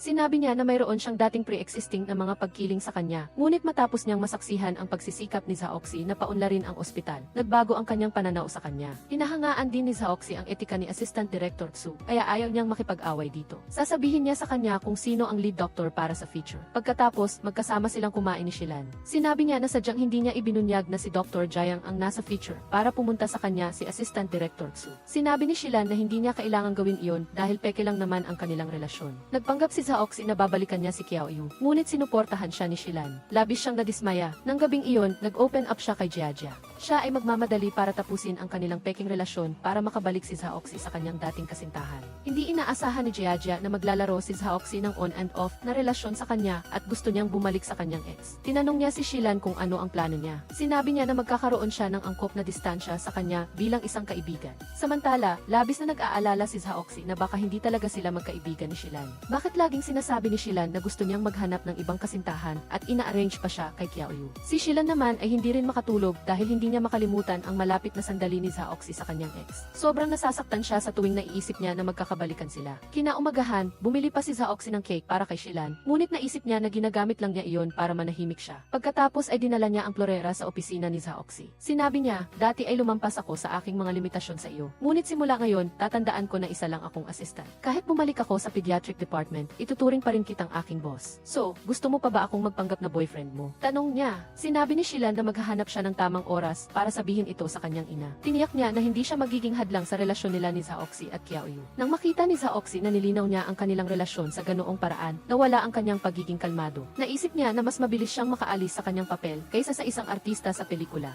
Sa sandaling iyon, dumating si Assistant Lin para hanapin ang direktor kaya umalis siya. Sa kotse, naalala niya ang kanyang ama na minsan ay pinayuhan siya na maging maingat sa kanyang mga relasyon. Gusto ka ba talaga niya o niloloko ka lang niya? Dapat alam mo kung paano mo ito husgahan. Narinig ni Assistant Lin ang usapan nila kanina kaya tinanong niya si Zaoxy kung gusto niya ba si Shilan. Sinabi ni Assistant Lin na sabihin niya ng direkta kay Shilan. Ngunit natatakot siyang kaibigan lang ang turing sa kanya ni Shilan. Sinabi ni Assistant Lin na gusto rin siya ni Shilan. Mas kalmado lang si Shilan kaysa sa kanya. Alam na ng buong mundo na gusto nila ang isa't iisa. Ngunit silang dalawa lang ang hindi pa nakakakita nito. Nasa bahay si Shilan nang dumating ang ina ni Zaoxy at si Qiaoyu. Ang dalawa ay nag-uusap ng masaya at magkakasundo, kaya hindi makasingit si Shilan. Nagdahilan siyang aalis para makaiwas sa awkward na sitwasyon. Nang gabing iyon, habang kumakain, inamin ni Zaoxy sa kanyang ina na may nararamdaman siya para kay Shilan at sinusuportahan siya ng ina sa panliligaw. Tinanong ni Zaoxy sa kanyang ina kung ano ang reaksyon ni Shilan nang makita niya si Qiaoyu. Sabi ng kanyang ina, wala siyang nakitang kakaiba. Pinayuhan niya ang kanyang anak na mag-confess na kay Shilan. Ngunit natatakot si Zaoxy na baka hindi siya gusto nito. Ang pagtanggi sa damdamin ng isang boss ay magiging awkward para sa kanya. Samantala, abala rin si Shilan at nag-open up kay Jiajia. Sinabi niya na dapat ay maging masaya siya para kay Zaoxy. Ngunit nang makita niya ang kanyang ina at si Qiaoyu na masayang magkasama, nakaramdam siya ng kalungkutan. Sigurado si Jiajia na may nararamdaman si Shilan para kay Zaoxy, ngunit hindi siya naglakas loob na aminin ito. Dahil sa tingin niya ay mas mababa siya sa katayuan ni Zaoxy. Pinayuhan niya si Shilan na tanggalin ang kanyang pader at maging totoo sa kanyang sarili. Dapat siyang mag-open up kay Zaoxy. Nang gabing iyon, pinanood niya ang mga larawan nila ni Zaoxy at hindi niya namamalayan na nakangiti siya. Kinaumagahan, dinala niya ang mga dokumento kay Zaoxy at sinabi, simula ngayon, kung mayroon mang inihanda na bulaklak ang bagong assistant, sabihin mo ng direkta sa kanya, Sir. Ang dahilan kung bakit hindi mahalaga kay Zaoxy kung anong uri ng bulaklak iyon ay dahil basta't inihanda ni Shilan, magugustuhan niya ito. Ngunit hindi niya naintindihan ang kanyang damdamin. Ipinagpalagay lang niya na napaka-understanding ng direktor sa kanyang mga subordinates. Sinabi ni Zaoxy na tuturuan niya si Shilan magmaneho kinabukasan. Hiniling din niya sa kanya na maghanda ng isang sunflower na sumisimbolo ng tahimik na pag-ibig. Sa sandaling iyon, dumating si Qiaoyu para kausapin si Zaoxy tungkol sa trabaho. Bago siya umalis, tinanong niya kung gusto niyang sumama sa kanila para mag-lunch, ngunit tumanggi siya. Naisip din niya kung ang damdamin ni Qiaoyu ay tapat, bakit niya ako pinapahanda ng sunflower? Tanghali, nang makita ni Huaiming na mag-isa lang kumakain si Shilan, nagpaalam siyang makisalo sa kanya. Humingi siya ng tawad tungkol sa chismis na kumalat sa departamento. Hindi ito inalala ni Shilan at tinanong si Huaiming kung bakit hindi pa ito kumakain. Sabi niya, pagkatapos ng meeting kanina, inanyayahan siya ng direktor na kumain. Nagtanong din siya kay Shilan, ang direktor at si Qiaoyu ay maganda ang relasyon, kaya sigurado akong magbabalikan sila. Nang marinig niya iyon, nalungkot si Shilan. Kinaumagahan, sinundo ni Zaoxy si Shilan para mag-aral magmaneho. Sinabi ni Shilan na ayaw na niyang mag-aral dahil nasasayang ang oras nito sa weekend. Ano ang sa tingin mo ang hindi magsasayang ng aking oras? Tanong niya. Halimbawa, makipag-date kay Qiaoyu. Sinabi ni Zaoxy na nangako siya kay Shilan na dadalhin niya ito kaya gagawin niya ito. Dahil gusto niyang magkaroon ng komportabling oras kasama ang taong gusto niya. Sinabihan din niya si Shilan na tawagin siya sa pangalan niya sa halip na direktor. Pagdating sa isang liblib na daan, nagpalitan sila ng posisyon. Hindi maabot ni Shilan ang brake pedal kaya tinulungan siya ni Zaoxy na ayusin ang upuan. Magkalapit ang kanilang mga mukha kaya nahiya siya. Habang nagmamaneho, biglang tumawag si Assistant Lin. Sinabi niya na nahuli na ng pulis ang nagnakaw ng kwintas. Sa puntong ito, nalaman ni Shilan na nagsinungaling si Zaoxy sa kanya noong nakaraan. Nakaramdam siya ng pagkahiya dahil sa kanyang pagpapabaya sa kanya, ngunit inaliw pa rin siya ni Zaoxy. Para gantihan siya, inanyayahan ni Shilan si Zaoxy na maghapunan sa kanilang bahay. Habang nasa kusina si Shilan, nakatayo sa likod niya si Zaoxy at pinagmamasdan ang kanyang pagiging abala sa pagluluto. Nang inihain na ang mga pagkain sa mesa, walang tigil si Zaoxy sa pagpuri. Nagsimula nang mag-open up si Shilan kay Zaoxy. Nagbahagi siya ng kanyang mga iniisip sa kanya. Si Shilan ay isang napaka-responsabling bata noong maliit pa siya. Ang kakulangan sa material na bagay ay wala sa kanya. Hanggang sa isang araw, namatay ang kanyang ama. Palagi niyang gustong magkaroon ng bahay para mapabuti ang buhay ng kanilang pamilya. Gayunpaman, sa isang construction bid, biglang nawala ang investor. Dahil dito, kinailangan niyang gamitin ang lahat ng kanyang ipon para bayaran ang sweldo ng mga manggagawa. At lahat ng pinaghirapan niya sa loob ng maraming taon ay nasayang. Dahil dito, labis siyang na-shock at hindi na nakabangon pa. Dahil sa impluensya ng kanyang ama, pangarap pa rin ni Shilan na magkaroon ng sariling bahay. Ang kanyang ama ay umalis ng walang paalam at ang kanyang ina ay muling nagpakasal. Dahil dito, napagtanto niya na ang mga bagay na inaasahan niya ay talagang napakahina. Kaya kinailangan niyang umasa sa kanyang sarili sarili para magkaroon ng sarili niyang bahay. Sinabi ni Zaoxy na ang mga tao ay may sariling damdamin mula nang sila ay ipinanganak. Kailangan nilang maging independent, ngunit kailangan din nilang matutong umasa sa iba. Para kapag umalis sila, kaya pa rin nilang mabuhay ng maayos. Kasabay nito, kapag umasa ka sa isang tao, maaari ka ring sumulong kasama sila. Pagkatapos kumain, kusang naghugas si Zaoxy para kay Shilan. Sinabi niya sa kanya na nagpadala ang kanyang ina ng sausage mula sa probinsya at sinabihan si Zaoxy na dalhin ito sa kanyang tiya. Sinabi ni Zaoxy na noong nakaraang taon, nangarap ang kanyang ina na magkaroon siya ng kasintahan, ngunit hanggang ngayon ay hindi pa rin ito nangyayari. Gusto niyang hilingin kay Shilan na magpanggap na girlfriend niya, ngunit iminungkahi ni Shilan na mas angkop si Qiaoyu. Pagkatapos, lumingon siya para kunin ang isang bagay at nauntog ang kanyang ulo. Nag-aalala si Zaoxy para sa kanya at hinipan ang masakit na bahagi, umaasa na makakatulong iyon. Sa ganitong sitwasyon, hindi nila napigilan ang kanilang sarili at naghalikan. Biglang tumunog ang telepono ni Jiajia, na sumira sa romantikong sandali. Dahil paparating na si Jiajia, sinabihan ni Shilan si Zaoxy na umalis na agad. Sa pag-alis niya, hindi niya maiwasang magsisi sa halik. Nang gabing iyon, habang nag-i-exercise si Zaoxy, patuloy niyang naaalala ang halik at napangiti siya ng mag-isa. Bigla siyang nagkaroon ng magandang pananaw sa buhay. Samantala, nasa kama si Shilan at nagsisisi na hinayaan niya itong mangyari.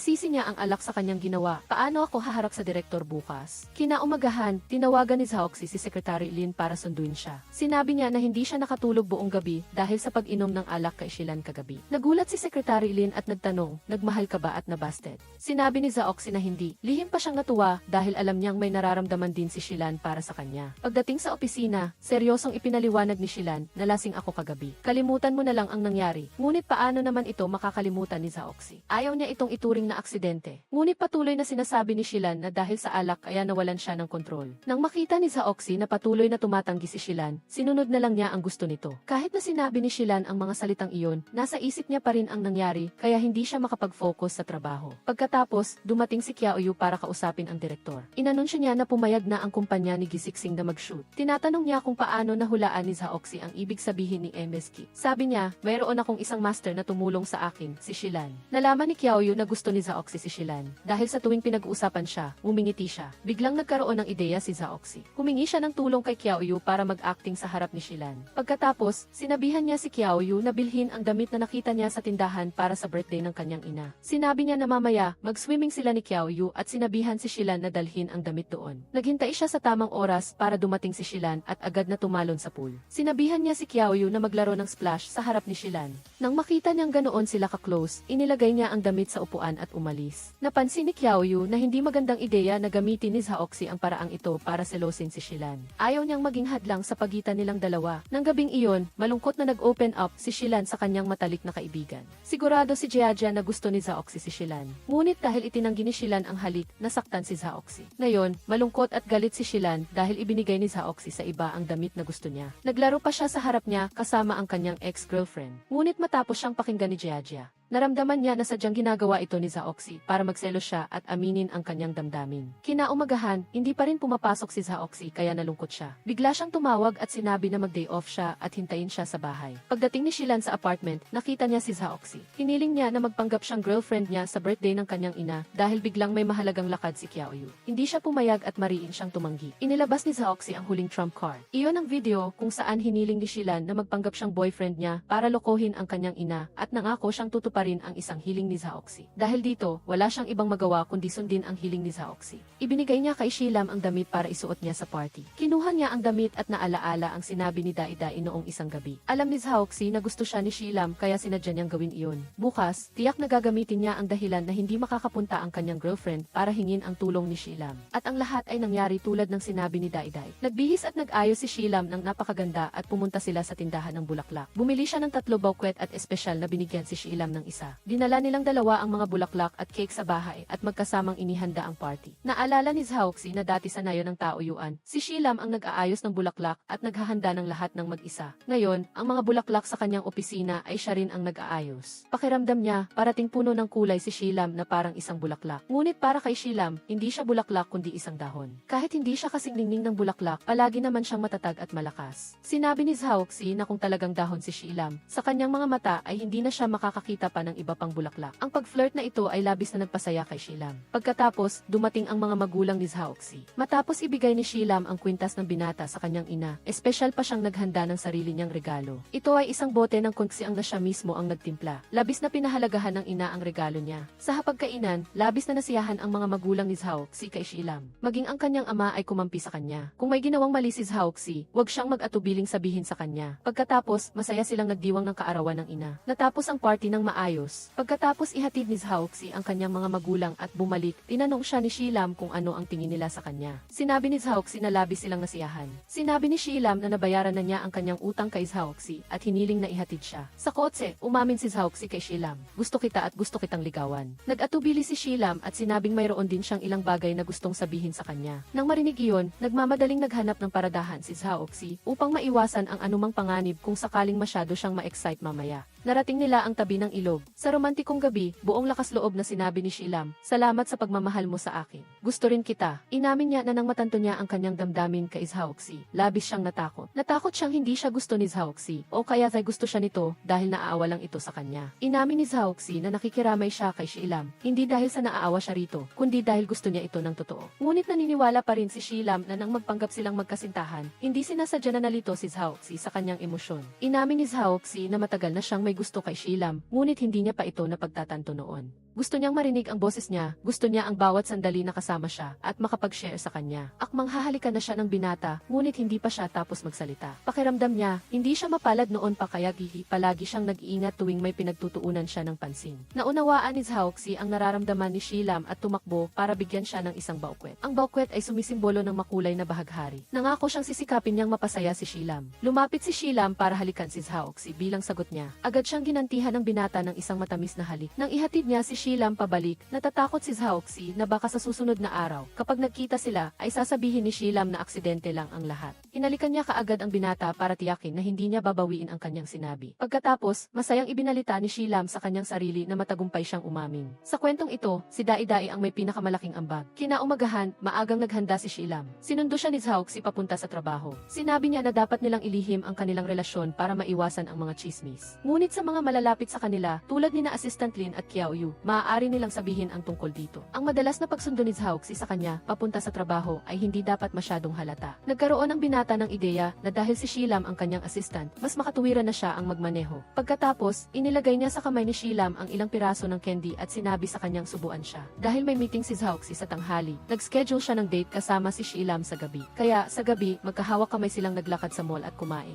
Sinabi ni Zhaoxi na magkakaroon ang ospital ng charity medical mission sa weekend. Nalulungkot siya dahil hindi niya maisasama si Shilam. Nang malaman ni Shilam na ang lugar ng charity event ay ang nayo ng Taoyuan, nag-alok siya na sumama. Ngunit hindi niya inaasahan na naidagdag na pala ni Zhaoxi ang pangalan niya sa listahan ng mga doktor na lalaho. Sinabi niya na kanina ay pinaglalaruan lang niya si Shilam. Sa kotse, nakita niya si Shilam na nakatitig sa dingding. Nagtataka si Zhaoxi kung bakit madalas siyang bumibisita sa personal na page ni Shilam, ngunit wala siyang makita. Palibhasa, nakablock siya nito noon pa man. Nang maalala niya, agad niyang inalis ang pag-block. Bigla niyang nakita na nagustuhan ni Assistant Lin ang post ni Jiajia, kaya umuwi siya upang tanungin ito. Pagkatapos, nalaman niyang si Assistant Lin pala ang nagmungkahi kay Zhaoxi na magstay sa swimming pool, nakapareho sa isinulat ni Jiajia sa kanyang nobela. Lumalabas na fanboy siya ng nobela ni Jiajia. Humingi ng tulong si Jiajia kay Shilam na sabihin kay Zhaoxi na ilihim ang bagay na ito para makaganti siya sa ginawa ni Assistant Lin na pilitin siyang baguhin ang kanyang nobela. Kinaumagahan, pumunta si Assistant Lin sa opisina para makipagkita kay Zhaoxi.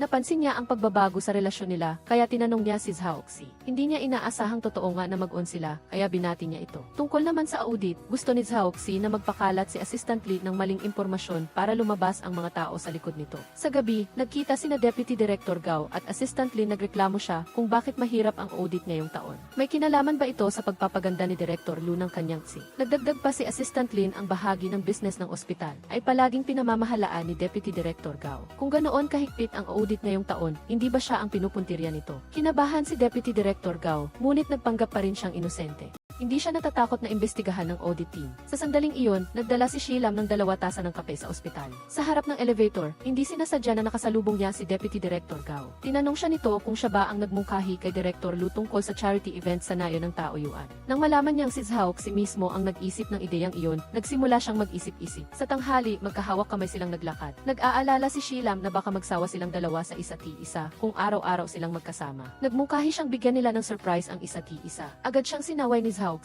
at sinabing hindi siya nagtitiwala sa kanya. Sabi niya, sa larangan ng paglalaro ng baraha, hindi ka pa natalo kahit minsan. Kaya gusto mo bang manalo kahit isang beses? Pagkatapos sabihin iyon, iniling niya kay Shelam na halikan siya. Pagkatapos siyang halikan, pakiramdam niya ay mas nalinlang siya kaysa nanalo. Sa sandaling iyon, pumunta siya sa pediatric department para humiram ng photocopy machine. Pinuri siya ni Dr. Zeng tungkol sa kanyang mungkahi na magdagdag ng massage room para sa mga resident doctor. Nagbiro pa ito na nakikinig si Director Lu kay Shelam. Dahil dito, kinabahan siya na baka kung ano-ano na ang isipin ng ibang tao. Sinabi rin niya kay Zhaok ang tungkol sa pagtatanong sa kanya ni Deputy Director Gao sa elevator. Seryoso siyang pinayuhan ni Zhaok na sabihin sa kanya ang anumang mangyayari sa pagitan nila ni Deputy Director Gao. Mukhang mabait si Deputy Director Gao sa labas, ngunit sa loob, isa siyang tuso. Dati, iminungkahi niya sa kanyang kakilala na maging assistant ni Zhaok para malaman ang lahat ng galaw nito. Nang magkahawak kamay silang dalawa sa mall, may kumuha ng litrato sa kanila. Kahit noong magkasama silang namimili, nakuhaan pa rin sila ng litrato. Pagkatapos, iniulat ito ng taong iyon kay Deputy Director Gao. Totoo ngang nagde-date ang dalawa. Hindi lang iyon, pinapaimbestigahan din niya si Shelam at ang kanyang ama. Kinaumagahan, pumunta silang lahat sa Nayo ng Taoyuan.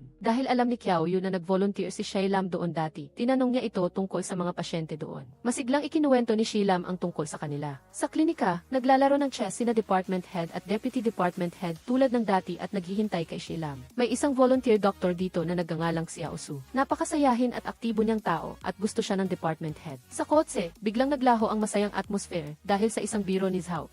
Nag-udyok si Qiao Yu para tanungin ni Dr. Zeng si Director Lu tungkol sa kanyang ideal girlfriend. Sinabi niya na mayroon na siyang gusto, na lalo pang nag-udyok kay Qiao Yu na mang-asa. Ako ang dating girlfriend mo. Nang makita ni Shelam na nagsisimula ng mailang si Zhaok, naghanap siya ng paraan para mag-interrupt para hindi na ito mahirapan pa. Hindi nagtagal, dumating na rin ang lahat at nakilala si Xiao Su. Ipinakilala sila ni Shelam sa isa't-isa. Gustong-gusto ni Qiao Yu at Dr. Zeng na magpakain ng kambing kaya hiniling nila sa binata na dalhin sila. Pagkatapos, binigyan ni Shelam si Zhaok ng isang halik bilang premyo. Bago pa man maalis ang lipstick mark, dumating na sina Department Head at Deputy Department Head. Nagdahilan siya na namumula ang mukha ni Zhaok kaya pinatakbo niya ito para maghugas. Sunod, binigyan niya ang dalawa ng maraming regalo na dinala niya mula sa lungsod. Hindi nagtagal, nagsimula na ang charity medical mission at napakaraming taga-Nayon ang pumunta para magpakonsulta. Labis na nasiyahan si Zhaok nang makita niya si Dr. Huang na masigasig na tinutulungan ang isang batang may manlang pag-uurong. Personal pa siyang bumili ng mga libro ni Director Huang para sa mga taga-Nayon at sinabi na ideya iyon ni Shelam. Nagpasalamat si Huang Baihaw kina Director Lu at Shelam. Tamang-tama, nakita niyang muli si Eric Fang dito. Masaya niyang ikinuwento ang dating hindi pagkakaintindihan na nagresulta sa paghabol ni Shelam kay Director Lu gamit ang walis. Samantala, sabik na naghihintay si Jiajia kay Assistant Lin sa coffee shop. Dumating lang siya nang malapit na siyang matapos sa trabaho. Kaya nagpa siya si Jiajia na manatili pa sa coffee shop para makipag-usap sa kanya. Nagkunwari siyang ginagamit ang emosyon para hulaan ang tinatago nitong pagkatao. Tiningnan pa niya ang palad nito para manghula. Ayon sa sinabi ni Jiajia, napagtanto ni Assistant Lin na kilala niya si Shelam kaya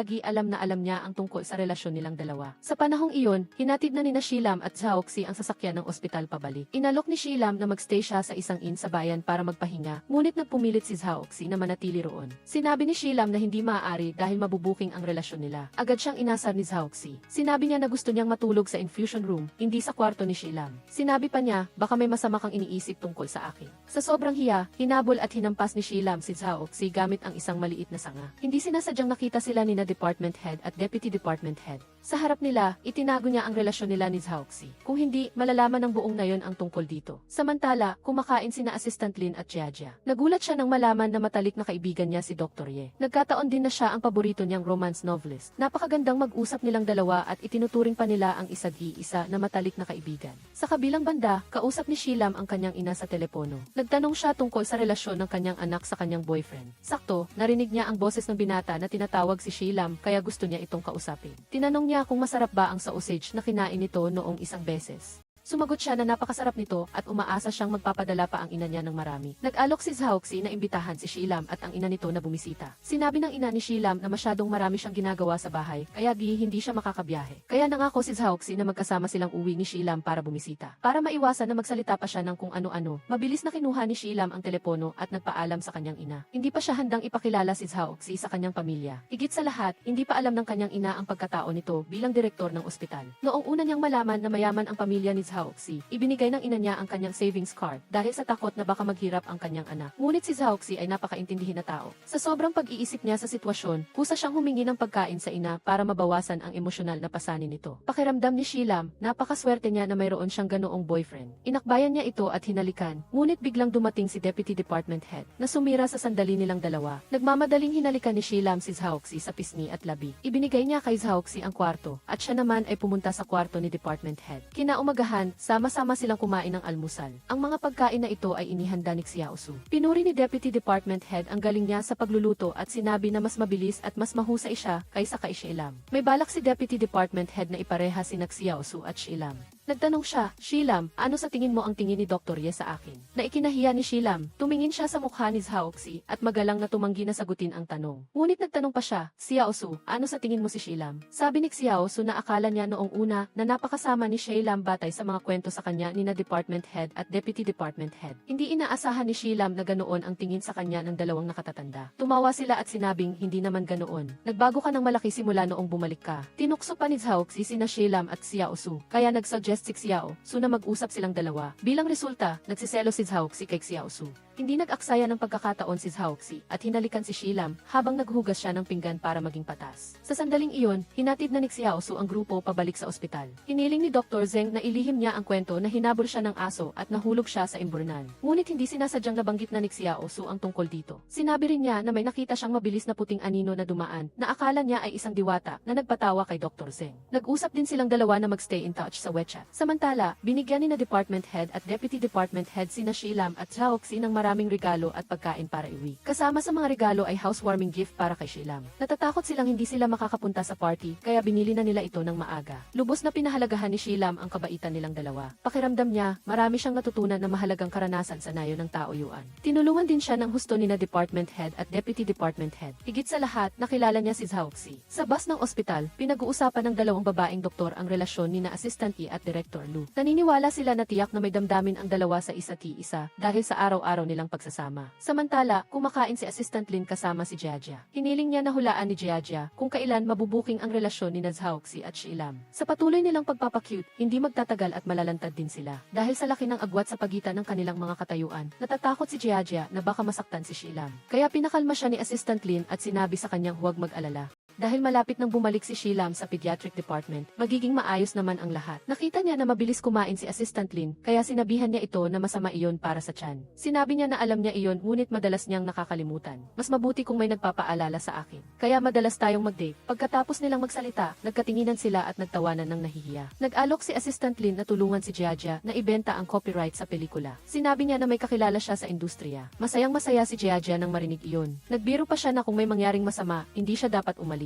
Huwag kang mag-alala, hindi lang ngayon ang pagmamahal ko sa iyo. Pagkatapos ng usapan, itinaas nila ang kanilang baso at nag-toast para sa kanilang matagumpay na partnership. Pagkatapos, iniulat ni Assistant Lin kay Director Lu ang sitwasyon ng audit. Hindi pa rin gumagalaw ang audit team, kaya hindi mapakali si Deputy Director Gao. Nagpapatunay ito na kahit maingat siya, natatakot pa rin siya na isang araw ay mabubuking ang kanyang mga sikreto. Tiyak na may bago siyang gagawin sa lalong madaling panahon. Sa tanghali, dinalaw niya si Shilam at binigyan siya ng isang espesyal na tasa ng kape na gawa niya mismo. Tinanong niya si Zhaoxi kung naaalala niya kung anong araw ngayon. Ngunit hindi pa rin niya naaalala. Lumalabas na ito ang araw ng sweldo ni Shilam. Nagpasya siyang imbitahan si Zhaoxi na mag-dinner. Kasama siya ngayong gabi. Magkahawak kamay silang dalawa. Nag-iisip sila kung paano sila magtatago at magkikita kapag bumalik na si Shilam sa pediatric department. Nakita niya na papalapit sina Dr. Zeng at Qiao Yu, kaya mabilis niyang inalis ang kanyang kamay at tumayo. Dahil malapit nang bumalik si Shilam sa pediatric department, gusto ng lahat na magdaos ng welcome party para sa kanya. Nag-alok si Shilam na ilibre sila, ngunit inunahan siya ni Zhaoxi. Siya ang magbabayad para sa salo-salo, ngunit hindi siya lalahok upang maging komportable sila. Pagbalik sa opisina, nagkunwari siyang masakit ang kamay para mag-aalala sa kanya si Shilam. Inalikan siya nito ng malumanay at sinabi niya na nawala na ang sakit. Sa panahong iyon, kumalat ang chismis sa pediatric department na nagde-date si sina Director Lu at Shilam. Ngunit patuloy na pinabulaanan ni na Dr. Jiang at Dr. Zeng ang chismis. Para bang ayaw nilang magkasama ang dalawa. Sa sandaling iyon, nagmamaneho si Shilam para kay Zhaoxi. Na-realize ni Zhaoxi na hindi ito magiging maayos kaya gusto niyang pautangin si Shilam para makabili ng kotse. Ngunit ayaw ni Shilam dahil ang kanyang pangunahing prioridad ay bumili ng bahay. Para hindi maging malungkot ang kanyang boyfriend dahil wala siyang magawa para sa kanya, hiniling niya na tulungan siyang mag-exercise. Pagkatapos, bumili silang dalawa ng sportswear. Tinanong ni Zhaoxi kung interesado si Shilam sa anumang partikular na sport kung hindi ay magiging mahirap maging consistent. Sa sandaling iyon, tumawag si Assistant Lin para mag-ulat. May kumalat na chismis sa ospital na nagde-date sina Director Lu at Shilam. Natatakot si Zhaoxi na baka marinig ni Shilam kaya mabilis niyang pinatay ang tawag at nagpatuloy sa kanilang date. Ngayon ang huling araw ni Shilam bilang assistant ni Zhaoxi.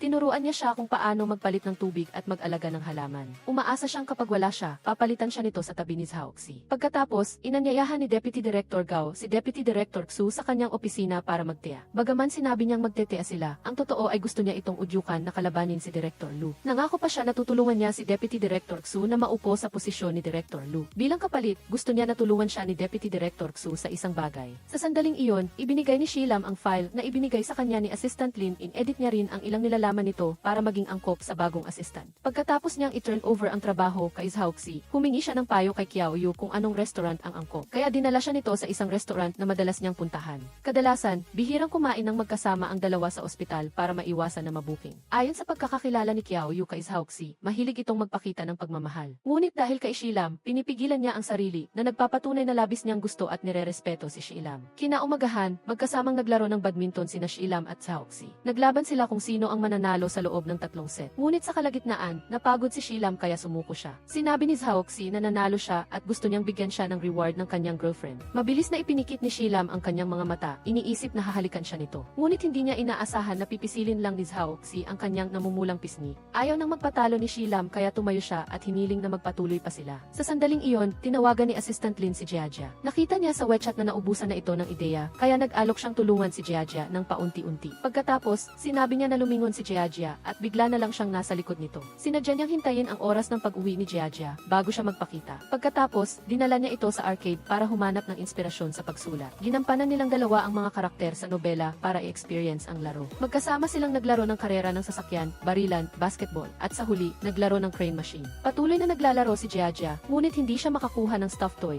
habang si Assistant Lin ay napakagaling. Lalong hinangaan siya ni Jiajia dahil doon. Tinuruan siya ni Assistant Lin kung paano gawin. Inilagay niya ang kanyang kamay sa ibabaw ng kamay ni Jiajia, na ikinahiya nito. Sa huli, nakakuha si Jiajia ng maraming stuffed toys, ngunit gusto lang niyang itira ang dalawa. Ang iba ay ibinigay ni Assistant Lin sa isang batang babae at batang lalaki roon. Sa panahong iyon, nakabalik na sina Zhaoxi at Shilam sa bahay pagkatapos maglaro ng badminton. Nagreklamo si Shilam na masakit ang buong katawan niya at pagod na pagod siya, kaya masiglang tinulungan siya ni Zhaoxi na mag-stretch. Dahil may dinner date ang buong pamilya mamaya, dumating na ang mga magulang ni Zhaoxi sa kanyang bahay. Nang marinig nila ang mga sensitibong hiyawan ni Shilam, inakala nilang may ginagawa ang magjowa na hindi angkop. Sa sobrang hiya, nagmadali silang lumabas. Biglang tumunog ang telepono na nakakuha ng atensyon nila, kaya dali-dali silang tumakbo para salubungin ang mga magulang ni Zhaoxi. Nagpaliwanag silang dalawa na nag-i-exercise lang sila. Pagkatapos, pumasok sila sa kusina para maghanda ng pagkain. Hindi inaasahan ni Shilam na ang isang lalaking tulad ni Zhaoxi ay marunong magluto. Lumalabas na simula bata pa siya, tinuruan na siya ng kanyang mga magulang kung paano magluto, at pinalaki siya ng maayos. Nagpasalamat si Shilam at patuloy na pinupuri si Zhaoxi. Nahihiya siyang sinabihan ito na dapat ay ang mga kapintasan niya naman ang sabihin niya. Sabi ni Shilam, ang isang minamahal sa mata ay parang Diyos ng kagandahan. Napakasarap sa pakiramdam ngayon. Hinalikan niya ito at tinanong kung sapat na ba iyon katamis. Sa panahong iyon, nag-uusap sina Jiajia at Assistant Lin.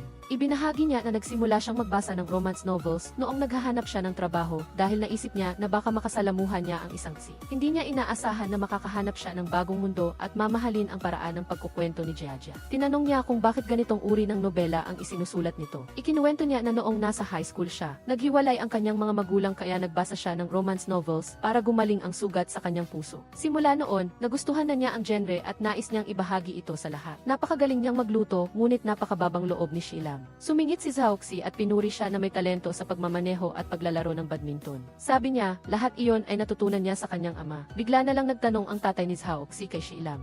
kamusta na ang mga magulang mo? Bigla ang nagtanong ang ama na nagpahirap sa sitwasyon. Gayunpaman, nagsimula ng maging bukas si Shelam tungkol sa kanyang yumaong ama. Noong una, nagtanim siya ng galit sa kanya, ngunit ngayon ay narealize niya na ang kanyang galit sa kanyang ama ay dahil lang sa labis siyang mahal niya. Sinabi ni Shelam na naka-move on na siya, kaya hindi na kailangang iwasan ng mga tao ang pag-uusap tungkol sa bagay na ito. Pagkatapos ng hapunan, hinatid ni Zhaoxi si Shelam sa bahay. Sinabi niya sa kanya na kumalat na sa buong ospital ang balita tungkol sa relasyon nilang dalawa. Kaya pala madalas na bumabati sa kanya ang mga tao kamakailan kahit hindi niya kilala. Dahil sa espesyal na pagtrato sa kanya, naging awkward siya, kaya pinakalma siya ni Zhaoxi. Kung hindi natin aminin, madali lang mawawala ang lahat. Kinaumagahan, bumalik na si Shelam sa kanyang trabaho bilang pediatric doctor. Sa gabi, nagdiwang siya kasama ang lahat sa department. Sa party, binanggit nila ang chismis na nagde-date si Shelam at Director Lu, ngunit agad niya itong pinabulaanan. Sinabi rin nila na may chismis na si Director Lu ay isang mayamang lalaki na mahilig magloko at nilalaro lang ang damdamin ni Shelam. Kung totoo ang chismis na iyon, napakawalang katarungan para kay Zhaoxi. Nalungkot si Shelam na may masamang sinasabi ang mga tao tungkol kay Zhaoxi. Kaya, nagpasya siyang siya mismo ang magsasapubliko ng kanilang relasyon. Hindi naman sila nagtatago, kaya bakit kailangan pang itago?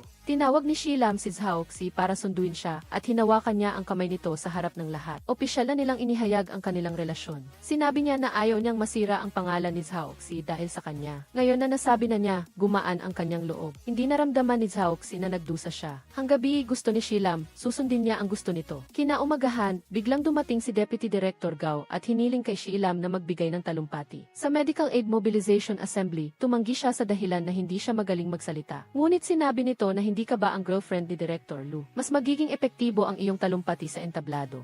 Gamit ang dahilan na iyon, pinilit ni Deputy Director Gao si Shelam. Wala siyang magagawa kundi tanggapin ang alok niya. Sa tanghali, kumain si Zhaoxi kasama si Assistant Lin. Hindi siya kumain kasama si Shelam dahil napagkasunduan nilang iwasan ang isa't-isa sa ospital. Ipinagbigay alam ni Assistant Lin kay Director Lu ang kumakalat na chismis. Mayroon pang chismis na si Shelam ay isang mapagpanggap na babae na gustong gamitin ang kanyang pamilya para umangat sa buhay. Hindi inaasahan ni Zhaoxi na masasamang salita ang sinasabi ng mga tao sa kanyang girlfriend. Nasaktan siya para sa kanya. Nang bumalik si Shelam at Dr. Zeng sa ospital, nagbubulungan ang mga nurse sa reception sa likod niya. Sa gabi, kailangan niyang manatili sa ospital para maghanda para sa kanyang talumpati. Nagdala si Zhaoxi ng isang tasa ng kape para sa kanya. Sinabi pa niya na mananatili siya sa ospital kasama si Shelam ngayong gabi. Tinanong niya si Shelam kung gusto niya ng alaga. Sabi niya, gusto niya pero wala siyang oras para alagaan sila. Kung ganoon, pwede bang ibigay ko sa iyo itong kwintas? Hindi pa siya nakasagot ay inilabas na niya ang kwintas na matagal na niyang inihanda. Nagustuhan talaga ni Shelam ang kwintas at hiniling niyang isuot ito ni Zhaoxi para sa kanya. Inaasahan niyang hindi na siya bibigyan ng mamahaling regalo na hindi niya kayang bilhin. Kung hindi, masyado siyang ma-stress. Gusto sana ni Zhaoxi na i-record ang sinabi niya para malaman ng mga tao na hindi gold digger ang kanyang girlfriend. Pero hindi magandang ideya iyon. Baka maging kabaliktaran ang epekto at isipin ng mga tao na sinadya niya itong sabihin para lang linisin ang kanyang pangalan. Kaya hayaan na lang na mangyari ang lahat at hayaan na lang kung anuman ang sinasabi ng mga tao. Nang makita ni Zhaoxi na napakaintindihin ang babaeng mahal niya, sinabi niya, paano kung magpakasal na tayo? Umiti si Shelam, pinisil ang kanyang pisngi at sinabing, kapag nakabili na ako ng bahay, tiyak na pakakasalan kita. Kinaumagahan, nakita niya si Jiajia na nagte-text kay Assistant Lin at mumingiti. Tinanong niya, nililigawan ka ba niya? Parang ganun na nga, dahil mukhang nagkakamabutihan na kami. Ibinunyag niya na humingi siya ng tulong kay Assistant Lin para maghanap ng lugar para makapagtayo siya ng coffee shop. Sa sandaling iyon, nagmamaneho si Zhaoxi, ngunit ang isip niya ay nasa mga chismis pa rin ng ibang tao tungkol sa kanyang girlfriend.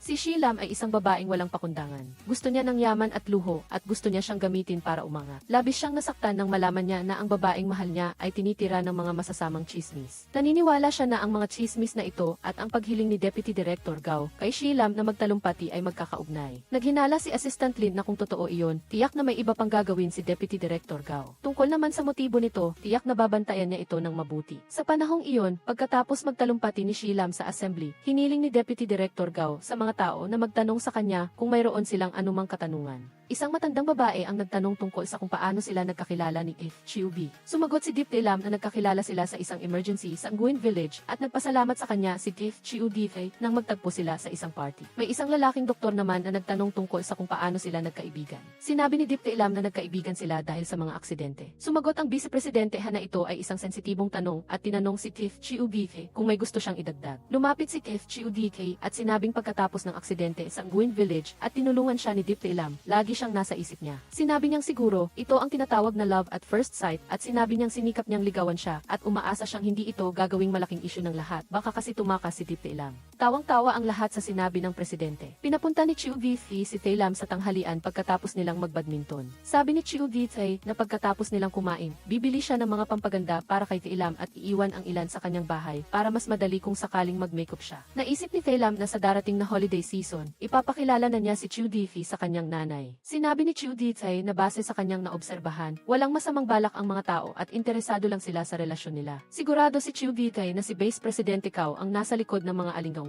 Inutusan niya si Assistant Lin na imbestigahan kung sino ang nasa likod ni Vice Presidente Cao. Agad namang nag-post si Vice Presidente Cao na si Deep Tae Lam ay nagpapanggap na isang inosenteng babae upang akitin ang bagong presidente. Sabi pa niya na gumamit si Deep Tae Lam ng panlilin lang para maabot ang kanyang posisyon. Sinabi niya na ang head ng pediatric department ay na-demote dahil hindi siya nagbigay ng mga shift kay Deep Tae Lam at sinabi niya na bumalik si Deep Tae Lam sa ospital at agad na naging assistant ng presidente. Agad na ipinagbigay alam ni Assistant Lin ang balita kay Def Chiu Dee-tae at naghintay na dumating siya sa opisina. Nag-alala si Def Chiu Dee-tae at nagmamadaling pumunta kay Tae Lam. Sinabi ni Def Chiu Dee-tae na huwag magpanggap na matapang si Tae Lam. Ngunit sinabi ni Tae Lam na ayos lang siya at pinapunta si Def Chiu Dee-tae sa kanyang trabaho. Nakipag-ugnayan na ang AA department ng kumpanya para tanggalin ang post, ngunit hindi na ito maaalis dahil na-post na ito sa maraming social media platforms. Galit na galit si Def Chiu Dee-tae at gustong harapin si Vice Presidente Cao. Ngunit pinigilan siya ni Assistant Lin. Sinabi niya na kung gagawin nilang malaking issue ito, masisira ang kanilang plano. Ipinaliwanag ni Assistant Lin na unang inatak ni Vice Presidente Cao si Tae Lam dahil siya ang kasintahan ni Def Chiu Dee. Kung gagamitin ang headline na babaeng nagpapalitan ng katawan para umangat, malaking atensyon ang makukuha nito mula sa publiko. Magdudulot ito ng pagpuna kay Deep Tae Lam at pagkatapos ay kay Def Chiu Dee.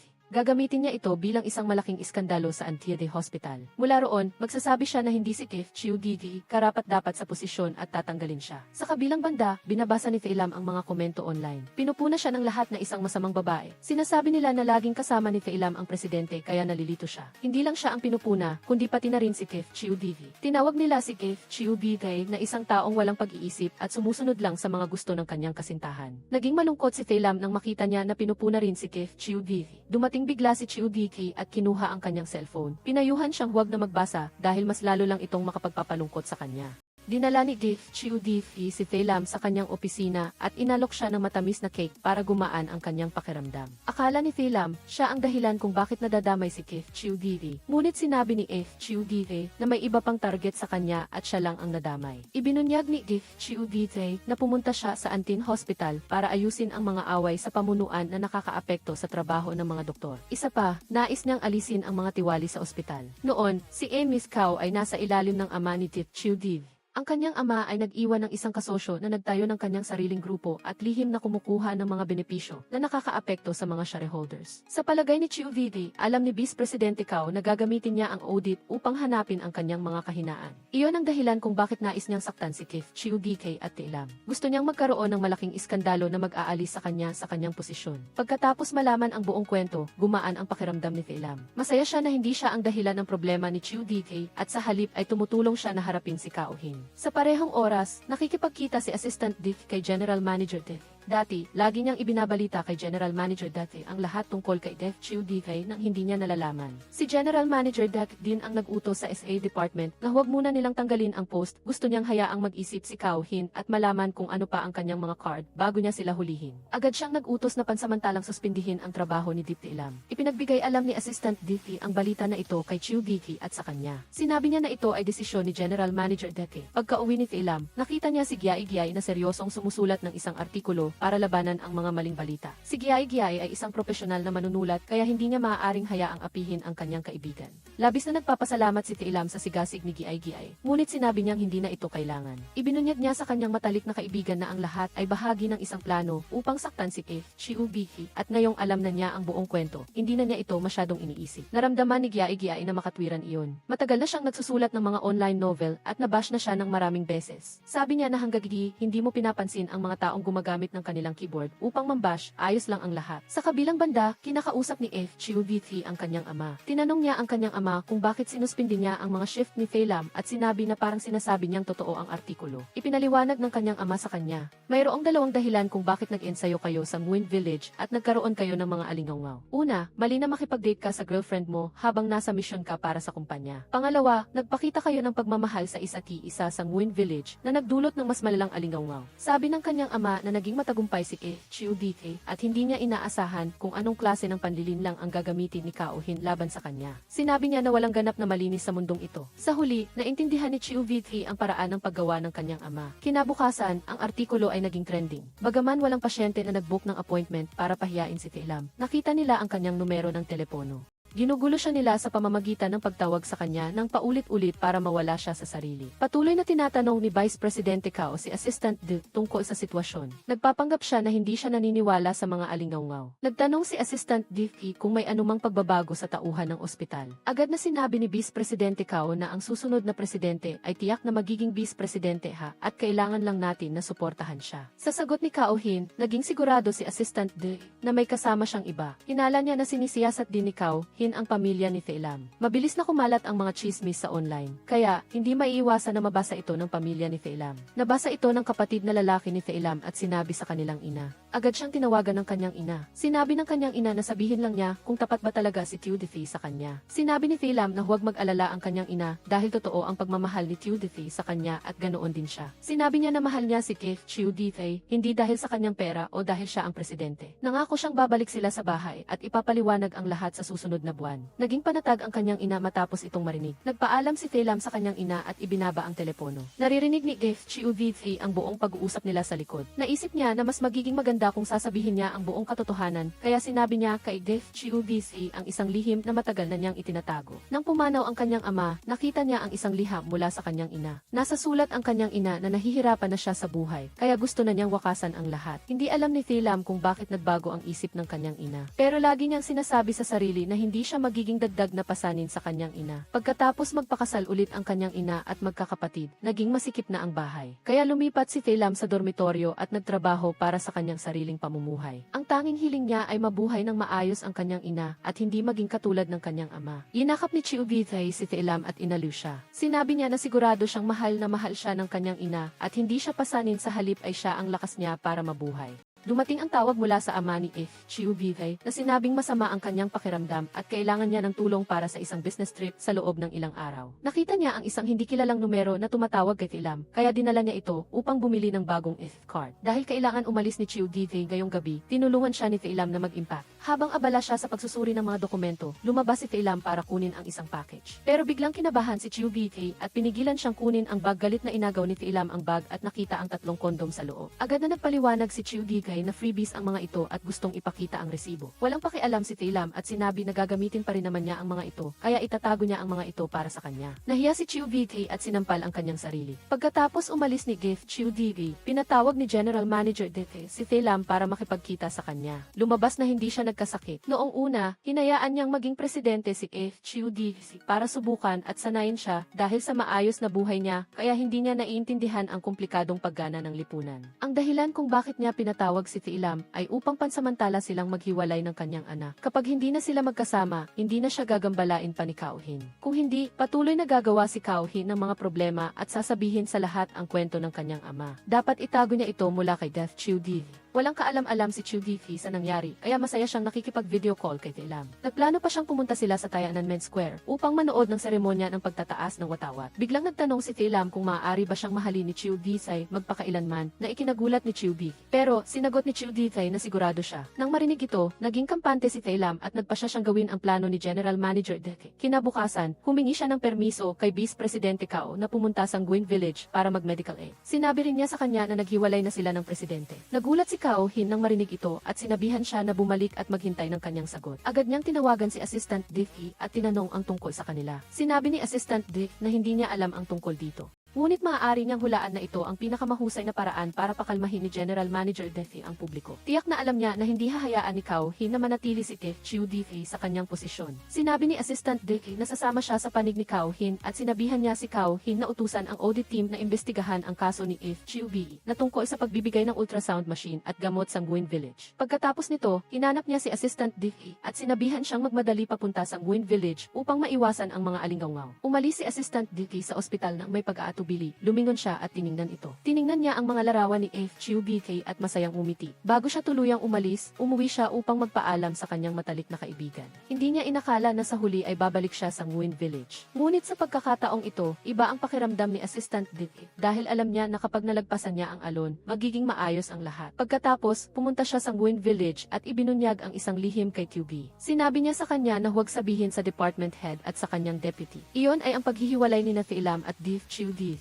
Sinabi niya na pumunta siya doon para pagalingin ang kanyang puso pagkatapos ng breakup. Mula noon, ipinagpatuloy ni Filam ang kanyang trabaho bilang isang doktor sa probinsya. Kinuha niya ang kanilang mga litrato ni Tiff Chiu Defi at maingat na isinabit sa buong silid. Ginawa niya ito upang alalahanin ang mga magagandang sandali noong sila ay magkarelasyon pa. Sa oras na iyon, walang kaalam-alam si Tiff Chiu Defi sa nangyayari. Masaya pa rin siyang nagte-text at kinakamusta si Filam. Nag-video call pa sila na parang walang nangyari. Tinanong niya si Filam kung susunduin niya siya sa airport. Sinubukan niyang gumawa ng dahilan na busy siya para tanggihan siya. Sinabihan niya siyang umuwi muna para magpahinga sa halip na pumunta sa ospital. Pagkatapos nilang mag-usap, nanalangin siya na sana ay ipaliwanag ni Assistant Defi ang lahat kay Chiu Defi dahil kung hindi, makukonsensya siya. Kinabukasan, sinundo ni Assistant Defi ang presidente at direktang dinala siya sa bahay upang makipagkita kay General Manager Defi sa sasakyan. Sinabi ni Assistant Defi na dati ay palagi niyang ibinabalita ang bawat galaw ni Tiff Chiu Defi sa kanyang ama. Matapos siyang linlangin ng kanyang ama para mag-business trip, tinawagan niya si Tiff Filam. Sinabihan siya na makipaghiwalay sa kanyang anak upang lituhin si Cao Hin.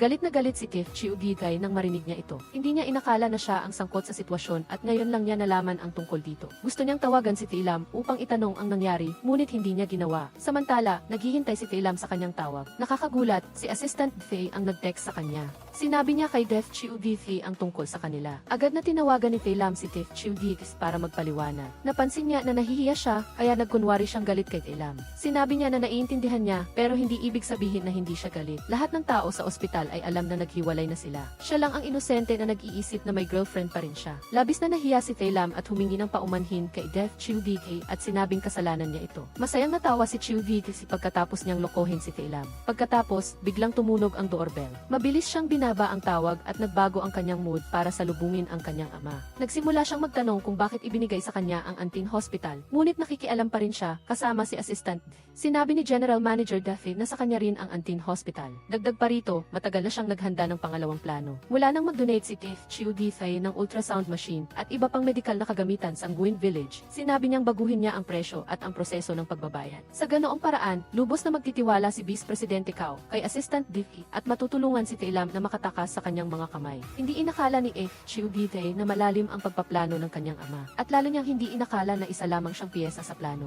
Nagpasya ang mga shareholders na tanggalin si Tiff Chiu Defi at italaga si Vice Presidente bilang presidente. Samantala, natuklasan ni Assistant Defi ang ebidensya kung sino ang nasa likod ng artikulo. Higit pa rito, nakuha niya ang tiwala ni Cao Hin. Ipinakilala siya ni Cao Hin sa kanyang grupo. Sa puntong iyon, mabilis na malalantad ang lahat. Nangako siya na mabilis niyang ibabalik ang danga ni Chiu Defi. Ngunit pinuna din niya si Chiu Defi dahil sa kanyang kapabayaan na nagdulot sa kanya na mahuli. Pagkatapos niyang maunawaan ang lahat, nagtanong siya kung ayaw ba ng kanyang ama na magkasama sila ni Filam. Ngunit nakakagulat, sinabi ng kanyang ama na ang ideya ng paghihiwalay ay galing sa kanyang ina. Pagkatapos, hiniling ni Chiu Defi kay Assistant Dick na dalhin ang halaman ni Filam sa kanyang bahay. Nagplano rin silang harapin si Cao Hin. Gabi na nang mag-text si Filam kay Chiu Defi upang humingi ng paumanhin, ngunit nagkunwari siyang galit pa rin. Sa huli, binigyan niya si Filam ng pagkakataon na mag-video call upang humingi ng paumanhin. Pagkakita niya kay Filam, nagsimula siyang magreklamo na akala niya ay masaya silang magkikita pagkatapos niyang lumapag, ngunit naligo lang siya sa malamig na tubig. Nalinlang siya ng kanyang assistant at tumakbo ang kanyang girlfriend. Nawalan pa siya ng trabaho trabaho. Pagkatapos sabihin ito, nagkunwari siyang umiiyak sa harap ni Taelam, kaya lalo siyang nakonsensya.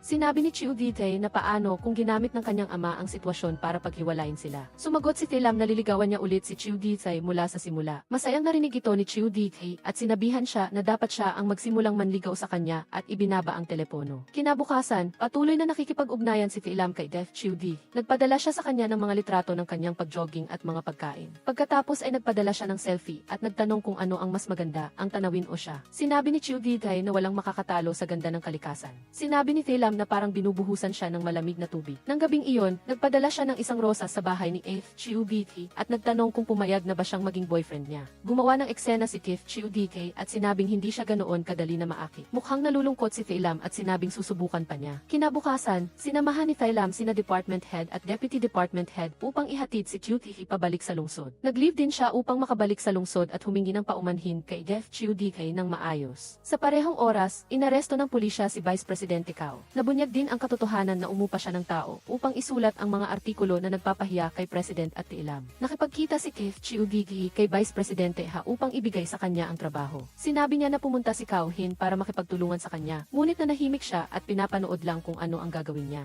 Kinausap niya si F. Chiu Ditae na gusto niyang umunlad ang Antin Hospital. Pagkatapos, sinabi ni F. Chiu Ditae kay Taelam na nasa balita siya. Ngayon, gusto na ng mga netizen si Taelam at pinuri siya bilang isang napakabait at matulungin na doktor. Nag-share pa sila ng video kung paano niya tinulungan ang isang tao sa bus stop. Sinabi ni Gyae na si F. Chiu Ditae ang nag-utos sa kanyang mga tauhan na ayusin ang lahat para kay Taelam. Nararamdaman ni Taelam na napakaswerte niya na mayroon siyang boyfriend na napakabait sa kanya. Pinayuhan siya ni Gyae na hanapin si F. Chiu Ditae. Hindi niya inasahan na pupunta si F. Chiu Ditae sa Nguyen Village at magpapadala ng mga litrato. Masayang tumakbo si Taelam para humingi ng leave para sa araw na iyon at nag-makeup para maging maganda para makita ang kanyang boyfriend. Lihim siyang lumapit, naghahanda na sorpresahin siya. Ngunit hindi niya inakala na mahuli siya ni F. Chiu Ditae. Sinabi pa niya na hindi siya tapat na humihingi ng paumanhin at hinintay pa siyang pumunta doon bago siya humarap. Mabilis siyang nagpaliwanag na plano niyang bisitahin siya sa weekend, ngunit hindi niya inasahan na darating siya ng mas maaga. Pagkatapos niyang magsalita, tumalon siya para yakapin si Chiu Ditae at gusto siyang halikan ngunit pinigilan siya. Sinabi ni F. Chiu Ditae na hindi pa niya nakakalimutan ang ginawa niya kaya huwag siyang mangarap. Gayunpaman, hindi niya mapigilan ang pagiging kaibig-ibig ni Taelam at hinalikan siya. Pagkatapos ng halik, masaya silang nagkabati. Mabilis na naging seryoso si F. Chiu Ditae at may sinabi kay Taelam. Nakakita siya ng isang dokumento sa opisina ni Cao Hin na nag-imbestiga sa pamilya ni Taelam. Nakasaad doon na ilang araw bago pumanaw ang kanyang ama, pumunta siya sa ospital para magpatingin at nalaman niyang mayroon siyang malubhang sakit. Dahil ayaw niyang maging pabigat sa pamilya, nagpa siya siyang umalis ng tahimik. Lubhang nagulat at nalungkot si Taelam nang marinig niya ito. Umiyak siya at sinisi ang sarili dahil sa pagtatanim ng galit sa kanyang ama. Agad siyang niyakap ni F. Chiu Ditae at inaliw siya. Pagkatapos makatulog ni Taelam, dahan-dahang kinuha ni F. Chiu Ditae ang kanyang jacket at kinumutan siya. Umupo siya at sinandan ni Taelam ang kanyang ulo sa kanyang balikat. Sa parehong oras, nakahanap si Assistant Dick ng isang magandang lugar at ipinakita kay Gyae. Maingat niyang inihanda ang isang plano para sa kanya upang talakayin sa may-ari ng tindahan. Naisip ni Gyae na isang araw lang ang libre niya at kailangan pa siyang magplano para sa kanya. Tinanong niya kung hindi ba siya napapagod sa pagtatrabaho ng husto. Paano ba ako mapapagod sa pagtatrabaho para sa iyo? Nagpasalamat si Gyae kay Assistant Diffie at tinitigan siya at sinabing gusto niya siya. Pagkatapos, umiti sila sa isa't-isa. Sa parehong sandali, binalik ni Taelam at Def Chiu Ditae ang mga isda na nahuli niya sa ilog. Ramdam niya na parang tadhana ang pagkikita nila sa Nguyen Village. Kung hindi sila nagkita at nagmahalan, hindi nila matutuklasan ang katotohanan sa likod ng pagpanaw ng kanyang ama. Pagkatapos, nagmaneho sila pabalik sa klinika at tinanong ni Taelam kung saan siya matutulog. Walang pag-aalinlangang sumagot si Def Chiu Ditae na sa kwarto ni Taelam siya matutulog at si Taelam naman ang matutulog sa kwarto ng department head. Naging dismaya si Taelam nang marinig ito, ngunit patuloy pa rin siyang nagtanong kung dinala niya ba ang mga gamit na nasa bedside table. Agad na itinatanggi ni Def Chiu Ditae na dinala niya ito at sinabing wala siyang masamang iniisip. Pagkatapos, dinala siya ni Taelam sa kanyang kwarto para magpahinga at bago siya umalis, hinalikan niya siya. Samantala, natanggap ni Gyae ang balita na nabili na ang kanyang nobela para sa isang pelikula. Masaya niyang niyakap si Ket Kiyay, kaya naging masaya siya. Naglakas loob siyang magtapat ng pag-ibig kay Gyae. Sinabi niya na gustong gusto kita, maging girlfriend kita, at niyakap siya. Sa kabilang banda, masaya silang kumakain at sinabi ni Taelam na pagkatapos nilang kumain, magbibisikleta sila ni F. Chiu Di. Ngunit hindi niya inakala na ang isang mayaman na tulad niya ay hindi marunong magbisikleta. Dahil hindi niya maatim na makita siyang ganoon, tinulungan niya siyang mag-ensayo. Ninisian ni Thilam ang kanyang lalaki na nagpapanggap na alam ang lahat, ngunit wala naman talaga. Sino ang mag-aakala na hindi pa man sila nakakapagbisikleta? Bumulusok na si Chiu Diffie sa hardin ng gulay ng iba. Mabuti na lang at kilala ng mga tao si Dr. Deep, kaya hindi siya binugbog. Pagkatapos, dinala ni Thilam ang kanyang lalaki sa tabi ng sapa para linisin ang kanyang sapatos. Kung walang pagbabago, ipapakilala niya si Chiu Diffie sa kanyang lolo at dadalawin ang puntod ng kanyang ama. Sa parehong oras, naglakas loob din si Assistant D na hawakan ng mahigpit ang mga kamay ni Giai. Bukod pa rito, nagpa siya siyang ipahayag sa lahat ang kanyang pagkahilig sa pagbabasa ng mga romantic novel. Gagawin niya ang lahat para suportahan ang trabaho ng kanyang girlfriend. Sa halip na ituro pa kay Chiu Diffie kung paano magbisikleta, sumakay na lang si Thilam ng bisikleta at dinala siya sa isang malawak na berdeng bukirin. Sa gitna ng malawak na bukirin na puno ng mga bulaklak, nagpalitan sila ng matatamis na salita. Hindi inaasahan, sinabi ni Chiu Diffie na magiging boyfriend lang niya si Thilam kapag nahuli niya siya. Pagkatapos niyang magsalita, nagsimula silang maglaro ng habulan. Hindi nagtagal, tumalon si Thilam sa bisig ni Chiu Diffie. Naging tapat siya at tinanong kung gusto ba talaga niya na magkasama sila habang buhay. Pagkakita sa pagtango ni Thilam, lumuhod si Chiu Diffie at nag-propose. Sinabi niya na matagal niyang pinag-isipan ang desisyon na ito. Ayaw niyang maging pansamantala lang at gusto niya siyang makasama sa buong buhay niya. Hindi lang bilang boyfriend, kundi bilang isang asawa at ama ng kanyang mga anak. Deep Thilam, gusto mo bang pakasalan ang isang tao na walang iba kundi ang kanyang kagwapuhan? Nang makita si Thilam na tumango, mabilis na isinuot ni Chiu Diffie ang singsing na kasing laki ng itlog ng pugo sa kanyang daliri. Sa gitna ng bukirin na puno ng mga bulaklak, masaya silang naghalikan. Pagkatapos, natanggap ng mga magulang ni Chiu Diffie ang nakakagulat na balita. Natanggap din ng ina ni Thilam ang balita mula sa kanila. Sa wakas, umiti ang kanyang ina dahil sa kaligayahan ng kanyang anak na babae. Napagtanto ni Thilam kung gaano siya kamahal ng kanyang ina at sinabi niyang mahal na mahal din niya ito. Nang gabing iyon, bago sila pumasok sa kanilang kwarto, nagbigay si Thilam ng isang matamis na halik kay Chiu Diffie. Ngunit para sa kanya, hindi sapat ang isang halik kaya binuhat niya si Thilam papunta sa kama. Kahit hindi pa sila kasal, nagkaroon sila ng matamis at masarap na gabi. Napakadaming hirap ang pinagdaanan ni Thilam, kaya napagtanto niya na ang pinakamasayang sandali sa kanyang buhay ay mula nang makilala niya si Chiu Diffie. Simula nang pumanaw ang kanyang ama, naging madilim ang kanyang buhay. Ang pagdating ni Chiu Diffie ay parang isang liwanag sa dulo ng tunel na nagbibigay liwanag sa kadiliman sa kanyang kaluluwa. Dahil sa kanya, naglakas loob siyang bumangon at sumulong sa hinaharap. Kaya, pinapahalagahan niya ang bawat sandali na kasama siya. Pagkatapos ng maraming pagsubok, sa wakas ay natagpuan din ng dalawang ibon ang kanilang kaligayahan. Ito na ang katapusan ng palabas ngayon. Salamat sa panonood. Kahit na isang maliit na bagay lang ang isang like para sa isang tao, maaari nitong mapasaya ang may-ari ng channel sa buong araw. Kaya, kung gusto mo, mag-iwan ng isang like at mag-subscribe sa aming channel para suportahan kami. Kung gusto niyo na mag-review ako ng iba pang mga nakakakilig na pelikula, mag-iwan ng komento sa ibaba. At ngayon, paalam at hanggang sa muli sa lahat ng mahal ko. I love you!